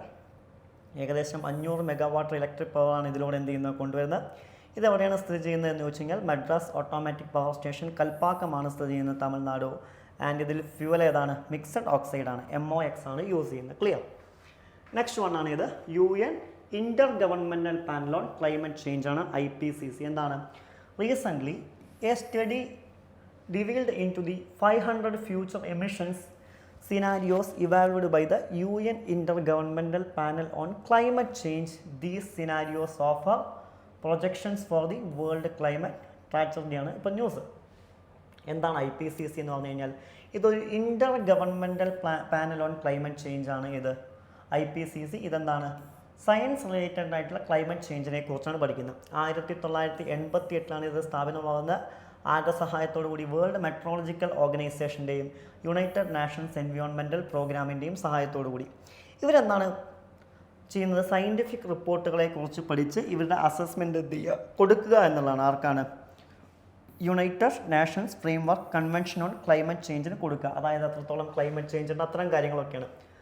1988 നിലവിൽ വന്ന ഇവർ 6 assessment റിപ്പോർട്ടുകളാണ് സമർപ്പിച്ചിട്ടുള്ളത്. അതിൽ first assessment report വരുന്നത് FAR 1990 the second assessment report വരുന്നത് SAR 1995 തേർഡ് അസസ്മെൻറ്റ് റിപ്പോർട്ട് വരുന്നത് TAR 2001 and fourth assessment report വരുന്നത് AR4 2007 ഫിഫ്ത്ത് അസസ്മെൻറ്റ് റിപ്പോർട്ട് വരുന്നത് AR5 2014 and sixth assessment report വരുന്നത് AR6 2023 ഇപ്പം നിലവിൽ അവർ പഠിക്കുന്ന എന്തിനെക്കുറിച്ചാണ്? 2024 സെവൻത്ത് അസസ്മെൻറ്റ് റിപ്പോർട്ട് AR7 കുറിച്ചാണ്. ക്ലിയർ? ആ റിപ്പോർട്ടുകൾ എന്താണ് നിലവിൽ വന്നത് എന്ന് മാത്രം നോക്കിയാൽ മതി. നെക്സ്റ്റ് വൺ ട്രായ് ആണ്. നമുക്കറിയാം ഇന്ത്യയുടെ ടെലികോം അതോറിറ്റിയുടെ ഹെഡാണ് ഏതെന്ന് വിളിക്കുന്നത്? ട്രായ് എന്ന് വിളിക്കുന്നത് അല്ലേ? എന്താണ് ട്രായുടെ ഫുൾ ഫോം? എന്താണ് ട്രായ് എന്ന് പറയുന്നത്? എന്താണ്? Telecom regulatory authority of India ആണ്. ഓക്കെ, അവരെന്ത് ചെയ്തിട്ടുണ്ട്? മൊബൈൽ നമ്പർ പോർട്ടബിലിറ്റിയുമായി MNP-യുമായി ബന്ധപ്പെട്ട് പുതിയ ഗൈഡ് ലൈൻസ് കൊണ്ടുവന്നിട്ടുണ്ട്. അതാണ് ന്യൂസ്. അതിൽ ആദ്യത്തെ ഗൈഡ് ലൈൻസ് എന്താണെന്ന് ചോദിച്ചു കഴിഞ്ഞാൽ ഒരു സിം നഷ്ടപ്പെട്ട് 7 ദിവസത്തിൻ്റെ ഉള്ളിൽ നെറ്റ്വർക്ക് ചേഞ്ച് ചെയ്യരുത് എന്നുള്ളതാണ്. ഇതെന്തിനു വേണ്ടിയിട്ടാണെന്ന് ചോദിച്ചു കഴിഞ്ഞാൽ ഫ്രോഡ് കളിക്കുന്ന ആളുകളെ ഒഴിവാക്കാൻ വേണ്ടിയിട്ടാണ്, ഫ്രോഡ്സ്റ്റേഴ്സിനെ ഒഴിവാക്കാൻ വേണ്ടിയിട്ടാണ്. ഓക്കെ, അതിന് വേണ്ടിയിട്ടാണ് ഇത്തരം ഒരു കാര്യം. ഓക്കെ, ശ്രദ്ധിക്കുക. ഇത്രയും ആർത്തി വെച്ചാൽ മതി. ഇതുമായി ബന്ധപ്പെട്ട അല്ലെങ്കിൽ ടെലികോം റെഗുലേറ്ററിയുമായി ബന്ധപ്പെട്ട എല്ലാ കാര്യങ്ങളും നോക്കുന്നത് ആരാന്ന് മാത്രമേ നമ്മളോട് ഓർത്ത് വയ്ക്കേണ്ടത്. ആരാണ്? ട്രായ് ആണ് എന്നുള്ളതാണ്. ഓക്കെ, അതിൻ്റെ KYC എങ്ങനെയാണ്, മൈനേഴ്സിന് എങ്ങനെയൊക്കെ കണക്ഷൻ കൊടുക്കാം, ഇത്രയും കാര്യം മാത്രം ആലോചിച്ച് വെച്ചാൽ മതി. അല്ലാണ്ട് ഈ നിയമത്തെക്കുറിച്ച് മൊത്തമായിട്ട് നമ്മൾ എന്ത് ചെയ്യേണ്ട ആവശ്യമില്ല, പഠിക്കേണ്ട ആവശ്യമില്ല. ഞാൻ ജസ്റ്റ് തന്നു എന്ന് മാത്രം. നെക്സ്റ്റ് വണ്ണാണ് ഇത് എക്സൈസ് ഭാരത് ശക്തി. നിലവിൽ രാജസ്ഥാനിലെ പൊഖ്രാനിലാണ് എന്ത് ചെയ്യുന്നത്? എക്സൈസ് ഭാരത് ശക്തി എന്ത് ചെയ്തിരിക്കുന്നത്? കണ്ടക്ട് ചെയ്തിരിക്കുന്നത്. ഇതാണ് ഇത് ന്യൂസിൽ വരാനുള്ളൊരു കാരണം. ഓക്കെ, ഇനി ഇത് എന്തിനു വേണ്ടിയിട്ടാണ് കണ്ടക്ട് ചെയ്തതെന്ന് ചോദിച്ചു കഴിഞ്ഞാൽ എന്താണ്, it included successful test firing long range അഗ്നി മിസൈൽസിൻ്റെ ഭാഗമായിട്ടാണ് ഇത് കണ്ടക്ട് ചെയ്യുന്ന MIRV ടെക്നോളജി ഉപയോഗിച്ചുകൊണ്ട്. നിലവിൽ ഇതിൽ പ്രധാനമായിട്ട് ഉപയോഗിച്ചിരിക്കുന്നത് include T9IM tanks, Dhanush and Sharang gun systems, Akash weapon system, logistic drones, robotic mules, advanced light helicopters, naval anti ships missiles, light compact aircraft Tejas and light utility helicopters, advanced light helicopters ഒക്കെയാണ് നിലവിൽ ഇതിൽ use ചെയ്തിരിക്കുന്നതായിട്ട് എന്ത് ചെയ്യാൻ പറ്റുക, നമുക്ക് കാണാൻ പറ്റുക. അതാണ് ന്യൂസിൽ വന്നിരിക്കുന്ന അത്രയും കാര്യങ്ങൾ മാത്രം നമ്മൾ നോക്കിയാൽ മതി. വളരെ ഡീറ്റെയിൽ ആയിട്ട് പോകേണ്ട ആവശ്യം അവിടെയും നമുക്കില്ല. നെക്സ്റ്റ് വണ്ണാണ് Sakhi, enhancing astronomic capabilities for Gaganyaan മിഷനാണ്. ഇതെന്താണ് ന്യൂസിൽ വരാൻ കാരണം? The Vikram Sarabhai space centre VSCC under the Indian Space Research Organization ISRO has developed an innovative and versatile application called the Space Borne Assessment and Knowledge Hub for Crew Interaction SAKI. ഇതാണ് ഇത് ന്യൂസിൽ വരാൻ കാരണം. ഇതിൻ്റെ ലക്ഷ്യം എന്താണ്? Support astronauts during the Gaganyaan space flight mission. അതായത് എന്താണ്, ഗഗൻയാൻ ഫ്ലൈറ്റ് മിഷനിൽ ഇവരെ ആസ്ട്രോണട്സിനെ സഹായിക്കുക എന്നുള്ള ഇതുകൂടി ഉണ്ടാക്കിയതാണ്. ഇനി സഖി എന്താണ് ഓഫർ ചെയ്യുന്നതെന്ന് വെച്ച് കഴിഞ്ഞാൽ എന്താണ്, technical information facilities, communication, monitors health, എൻഷുർസ് connectivity, earth on board systems and manage dietary schedules ഒക്കെയാണ് എന്ത് ചെയ്യുന്നത്, ഇത് മാനേജ് ചെയ്യുന്നതായിട്ട് അല്ലെങ്കിൽ ഹെൽപ്പ് ചെയ്യുന്നതായിട്ട് എന്ത് ചെയ്യാൻ പറ്റുക, നമുക്ക് കാണാൻ സാധിക്കുക എന്നുള്ളതാണ്. And strapped to space suit, Sakhi help astronauts access data, maintain logs and stay informed about their well being, enhancing safety efficiency for Gaganyaan mission and allying ISRO's goal advancing space exploration ഒക്കെയാണ് എന്ത് ചെയ്യുന്നത്, പ്രധാനമായിട്ടും ഇവരെന്ത് ചെയ്യുന്നത്, support ചെയ്യുന്നത്. Next വണ്ണാണ് ഇത് NATO's DNA programme. എന്താണ്, recently the defence innovation accelerator for the North Atlantic innovative board approach proposal to the establishment and accelerator and 2 test centres in Finland with a mission to foster technology, innovation and business development for both civil and defense purpose. ഇതാണ് ഇത് ന്യൂസിൽ വരാനുള്ള reason. എന്താ നോക്കാം. ദിന എന്ന് പറയുന്നത് എന്താണ്, നോർത്ത് അറ്റ്ലാന്റിക് ട്രീറ്റി ഓർഗനൈസേഷനാണ്. എന്താണ്, established organisation to accelerate dual use of innovation capacity across the alliance. It provides companies with the resources, network and guidelines to develop deep technologies for crucial defence and security challenges ആണ് എന്ത് ചെയ്യുന്നത്, ഇവർ കൈകാര്യം ചെയ്യുന്നത്. And NATO nations ഒക്കെ ഏതിൻ്റെ ഭാഗമാണ്, ഇതിൻ്റെയും ഭാഗമാണ് എന്നുള്ളതാണ്. ഓക്കെ, ഇവരെന്തിന് റെസ്പോൺസിബിൾ ആണ്, for governance and comprises representative from every aligned കൺട്രിക്ക്. Clear?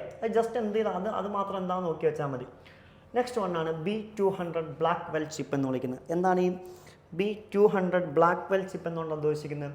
Neve India, a US-based company, has unveiled latest artificial intelligence AI chip, the B200 Blackwell, which promises to revolutionize the AI market with enhanced computer power, optimized performance. നമുക്കറിയാം ഒരു graphics കമ്പനിയാണ് നിവിൻഡ എന്ന് പറയുന്നത് അല്ലേ, അവരാണ് ഇത്തരം ഒരു ആശയം കൊണ്ടുവന്നിരിക്കുന്നത്. എന്താണ് ദ B200 ബ്ലാക്ക്വെൽ ചിപ്പ് എന്ന് പറയുന്നതാണ് ഒരു twice as powerful Nvidia's currently H100 Hopper ചിപ്പാണിത്. ഓക്കെ, AI മോഡൽസിനെ ട്രെയിൻ ചെയ്യിക്കാൻ വേണ്ടിയിട്ട്. And Blackwell graphic processing unit ആണ് ഇതിൽ യൂസ് ചെയ്തിരിക്കുന്നത്. ഏകദേശം 208 ബില്യൺ ട്രാൻസിസ്റ്റേഴ്സ് എന്താണ് ഇതിൻ്റെ ഭാഗമായിട്ട് പെർഫോം ചെയ്യും. ഏകദേശം 30 ടാസ്കുകൾ അറ്റ് ദ സെയിം ടൈമിൽ എന്നുള്ളതാണ്. മേജർ ഗെയിംസായ Google, Amazon, Microsoft, open AI ഒക്കെ എന്ത് ചെയ്യുന്നുണ്ട്, ഇതുമായിട്ട് എന്ത് ചെയ്യുന്നുണ്ട്, സഹകരിച്ച് പ്രവർത്തിക്കുന്നതായിട്ട് എന്ത് ചെയ്യാൻ പറ്റും, നമുക്ക് കാണാൻ പറ്റും. നെക്സ്റ്റ് വണ്ണാണ് ഇത് സബ്രോ. എന്താണ്, recently the Prime Minister Narendra Modi virtually launched several development projects in Tripura, including inauguration of state second integrated checkpost, also known as Land Port in Sabroom, which was southmost tip bordering of Bangladesh. Okay, ഇവിടെ നമുക്ക് നോക്കാനുള്ള എന്താ programme എന്നുള്ള അല്ല ആ സ്ഥലത്തെക്കുറിച്ച് മാത്രം just എന്ത് ചെയ്താൽ മതി, നോക്കിയാൽ മതി. ഇതെവിടെയാണ് സ്ഥിതി ചെയ്യുന്നത്, ത്രിപുര ഡിസ്ട്രിക്ട് ഇൻ ത്രിപുരയിലാണ് എന്ത് ചെയ്യുന്നത്, സ്ഥിതി ചെയ്യുന്നതായിട്ട് കാണാൻ പറ്റുക. അതുപോലെ തന്നെ എന്താണ് ഇതിൻ്റെ ഫെനി റിവർ സൈഡിലാണ് എന്ത് ചെയ്യുന്നത് ഇതുള്ളത്. ആൻഡ് ഇന്ത്യയും ബംഗ്ലാദേശിനെയും ഇതെന്ത് ചെയ്യുന്നു, സെപ്പറേറ്റ് ചെയ്യുന്നു. അതുപോലെ തന്നെ Chittagong port, Bangladesh through maritime bridge, river ഫെനിയൊക്കെ ഇതിൻ്റെ കണക്ഷൻ ആണ്. ഇവരുടെ ലക്ഷ്യം എന്താ, it enhance the transportation of passengers and goods between India and Bangladesh. അതുപോലെ തന്നെ ഇന്ത്യ ബംഗ്ലാദേശിലുള്ള എന്താണ് ഗുഡ്സ്, ഹ്യൂമൻ ട്രാൻസ്പോർട്ടേഷനൊക്കെ വേണ്ടിയിട്ടാണ് എന്ത് ചെയ്യുന്നത് ഈ ഒരു പ്രദേശം ഉപയോഗിക്കുന്നതായിട്ട് എന്ത് ചെയ്യാൻ പറ്റുക, നമുക്ക് കാണാൻ പറ്റുക എന്നുള്ളതാണ്. ഓക്കെ, അത് മാത്രമേ നമ്മൾ നോക്കണ്ടൂ. നെക്സ്റ്റ് വണ്ണാണ് നാനാ ജഗന്നാഥ് സംഘർഷ് കാലം 1803 മുതൽ 65 വരെ. എന്താണ്? Maharashtra cabinet decide to ask ministry of to railway to rename Mumbai Central station after him. He is the social reformer. അദ്ദേഹം എന്തായിരുന്നു? ഒരു സോഷ്യൽ റിഫോമർ ആയിരുന്നു, എഡ്യൂക്കേഷണലിസ്റ്റ് ആയിരുന്നു, ഫിലോന്ത്രാഫിസ്റ്റ് ആയിരുന്നു. ഇതിൻ്റെ ഭാഗമായിട്ട് ഇതിൻ്റെ പേര് മാറ്റണം എന്നുള്ളതാണ് പറയുന്നത്. ഓക്കെ, അദ്ദേഹത്തെക്കുറിച്ച് നമുക്ക് നോക്കാം. അദ്ദേഹത്തിൻ്റെ കോൺട്രിബ്യൂഷൻസ് എന്തൊക്കെയെന്ന് പറഞ്ഞു കഴിഞ്ഞാൽ എന്താണ്? He is the first Indian to be nominated to legislative council of Bombay. ഇത് ഇദ്ദേഹത്തിൻ്റെ പ്രവർത്തിയാണ്. അതുപോലെ തന്നെ ബോംബെ അസോസിയേഷൻ 1852 സ്ഥാപിച്ചു. എഡ്യൂക്കേഷൻ ഓഫ് ഗേൾസ് ആൻഡ് വുമൻസിന് വേണ്ടി പ്രവർത്തിച്ചു. അതുപോലെ തന്നെ നാറ്റീവ് സ്കൂൾ ഓഫ് ബോംബെ എന്ത് ചെയ്തിട്ടുണ്ട്? സ്ഥാപിച്ചിട്ടായി കാണാൻ പറ്റും. അതുപോലെ തന്നെ part of committee that give project impulsions for the India's first train that ran Bunder and Thane. അതായത് മുംബൈ മുതൽ താനെ വരെയുള്ള ആദ്യത്തെ റെയിൽവേ ഇതിൻ്റെ ഭാഗമായിട്ടൊക്കെ ഇദ്ദേഹം എന്ത് ചെയ്തിട്ടുണ്ട്? പ്രവർത്തിച്ചതായി കാണാൻ പറ്റും. നമ്മൾ അത്രയും ഇമ്പോർട്ടൻ്റ് ആയിട്ട് മാത്രം നോക്കിയാൽ മതി. പിന്നെ ന്യൂസിൽ വന്നിരിക്കുന്നത് എന്താണ്? ഷിപുര റിവറാണ്. എന്താണ്? Performance audit by CAG stated that Shipra river continues to remain polluted despite interventions of government agencies. ഇതാണ് ഇത് ന്യൂസിൽ വരാനുള്ളൊരു കാരണം. ഇതിൽ നമ്മൾ നോക്കേണ്ടതാണ് ഇതിൻ്റെ ഒറിജിൻ എന്ന് പറയുന്നത് എന്താണ്? വിദ്യ റേഞ്ചസ് ആണ്. കൊക്കരി ബർഡി ഹില്ലാണ് ഇതിൻ്റെ ഒറിജിൻ എന്ന് വിളിക്കുന്നത്. അതുപോലെ തന്നെ മാൽവ പ്ലാറ്റോയിലാണ് മാൽവ പ്ലാറ്റോയിൽ വെച്ചിട്ട് എന്ത് ചെയ്യുന്നു? ചെമ്പൽ റിവറിൽ എന്ത് ചെയ്യുന്നു? ജോയിൻ ചെയ്യുന്നു. And Ujjain situated in its bank river Kumbh Mela takes place every 12 years. അതുപോലെ തന്നെ ഉജ്ജയിൻ ഇതിൻ്റെ റിവർ സൈഡിലാണ്. ഇവിടെ 12 വർഷം കൂടുമ്പോൾ കുംഭമേള നടക്കാറുണ്ട്. ഇതിൻ്റെ മെയിൻ ട്രൈബ്യൂട്ടറീസ് എന്താണ്? ഖാൻ. അതുപോലെ തന്നെ എന്താണ്? ഖംബീറാണ്. ഇത്രയും കാര്യങ്ങൾ മാത്രം ഇവിടെ നോക്കിയാൽ മതി. പിന്നെ വരുന്നതാണ് പോറ്റി ശ്രീരാമലു കാലാവ്. നമുക്കറിയാം 1901 മുതൽ 52 വരെ. നമ്മുടെ ആന്ധ്രാപ്രദേശിൻ്റെ എന്താണ്? മദ്രാസ് പ്രസിഡൻസിയിൽ നിന്നും ആന്ധ്രാപ്രദേശ് വേണമെന്ന് ആവശ്യപ്പെട്ട വ്യക്തിയാണ്. Recently the birth anniversary of Potti Sriramulu was observed. ഇതാണ് ഇത് ന്യൂസായി വരാനുള്ള റീസൺ. അദ്ദേഹത്തിൻ്റെ കോൺട്രിബ്യൂഷൻസ് എന്താ? ഇദ്ദേഹം ഇൻഡിപെൻഡൻസ് മൂവ്മെൻറ്റ്സിൻ്റെ ഭാഗമായിരുന്നു. ലൈക്ക് സാൾട്ട് സത്യാഗ്രഹ 1931, ഇൻഡിവിജ്വൽ സത്യാഗ്രഹ 1940, ക്വിറ്റ് ഇന്ത്യ മൂവ്മെൻറ്റ് എന്താണ്? 1942. അതുപോലെ തന്നെ എന്താണ്?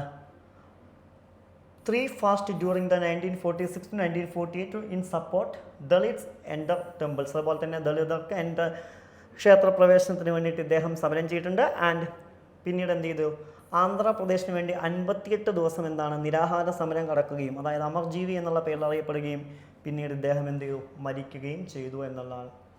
നെക്സ്റ്റ് വേൾഡാണ് ഇത് നെഗറ്റീവ് ഇൻട്രസ്റ്റ് റേറ്റ്സ് എന്ന് വിളിക്കുന്നത്. അതായത് എന്താണ്? Bank of Japan negative interest rate which was introduced in Japan in 2016. ഇതാണ് ന്യൂസ്. ഇതിൽ നെഗറ്റീവ് ഇൻട്രസ്റ്റ് റേറ്റ് എന്താണെന്ന് നോക്കേണ്ടത് എന്താണ്? It is unconventional monetary policy ടൂളാണ്. സെൻട്രൽ ബാങ്ക് എടുക്കുന്ന ടൂൾസ് ആണ് ഇത് എന്ന് വിളിക്കുന്നത്. എന്താണ്? Interest rate എന്താക്കുക? <0% ആക്കുക. എന്തിനു വേണ്ടിയിട്ട്? Aims to address deflationary pressure and recession in the economy by incentivising consumers and businesses to spend invest money rather than leave in their bank accounts. ഇതിന് വേണ്ടിയിട്ട് എന്ത് ചെയ്യുക? ഇൻട്രസ്റ്റ് റേറ്റ് നെഗറ്റീവ് ആക്കുന്നൊരു സംവിധാനമാണിത്. Next വണ്ണാണ് last one. PIB press information fact check unit. എന്താണ്? Ministry of electronics and information technology notify fact check unit under the press information bureau. അതായത് നമ്മുടെ ഇമ്പോർട്ടൻറ്റ് കറണ്ട് അഫയേഴ്സ് സോഴ്സ് ഒന്നാണല്ലേ ഈ press information bureau. അതിൻ്റെ താഴെ എന്ത് വരണം എന്നാണ് പറയുന്നത്? ഫാക്ട് ചെക്ക് യൂണിറ്റ് വരണം എന്നാണ് പറയുന്നത്. PIB എന്ന് പറയുന്നത് എന്താണ്? നോഡൽ ഏജൻസിയാണ് ഇതിൻ്റെ ഗവൺമെൻറ്റിൻ്റെ. എന്തിനു വേണ്ടിയിട്ട്? Disseminate information on government policies, programmes, initiative and achievements. അതായത് ഗവൺമെൻറ് പോളിസീസൊക്കെ അറിയിക്കുന്നത് ഇതിലൂടെയാണ്. It has been notified under the information technology intermediately guidelines and digital media ethics code rules 2021 ഭാഗമായിട്ടാണ് നിലവിൽ ഇത്തരമൊരു തീരുമാനമെടുത്തിരിക്കുന്നത്. ജസ്റ്റ് PIB എന്താണെന്ന് മാത്രം എന്ത് ചെയ്താൽ മതി? ഇവിടെ നോട്ട് ചെയ്ത് വെച്ചാൽ മതി. ക്ലിയർ?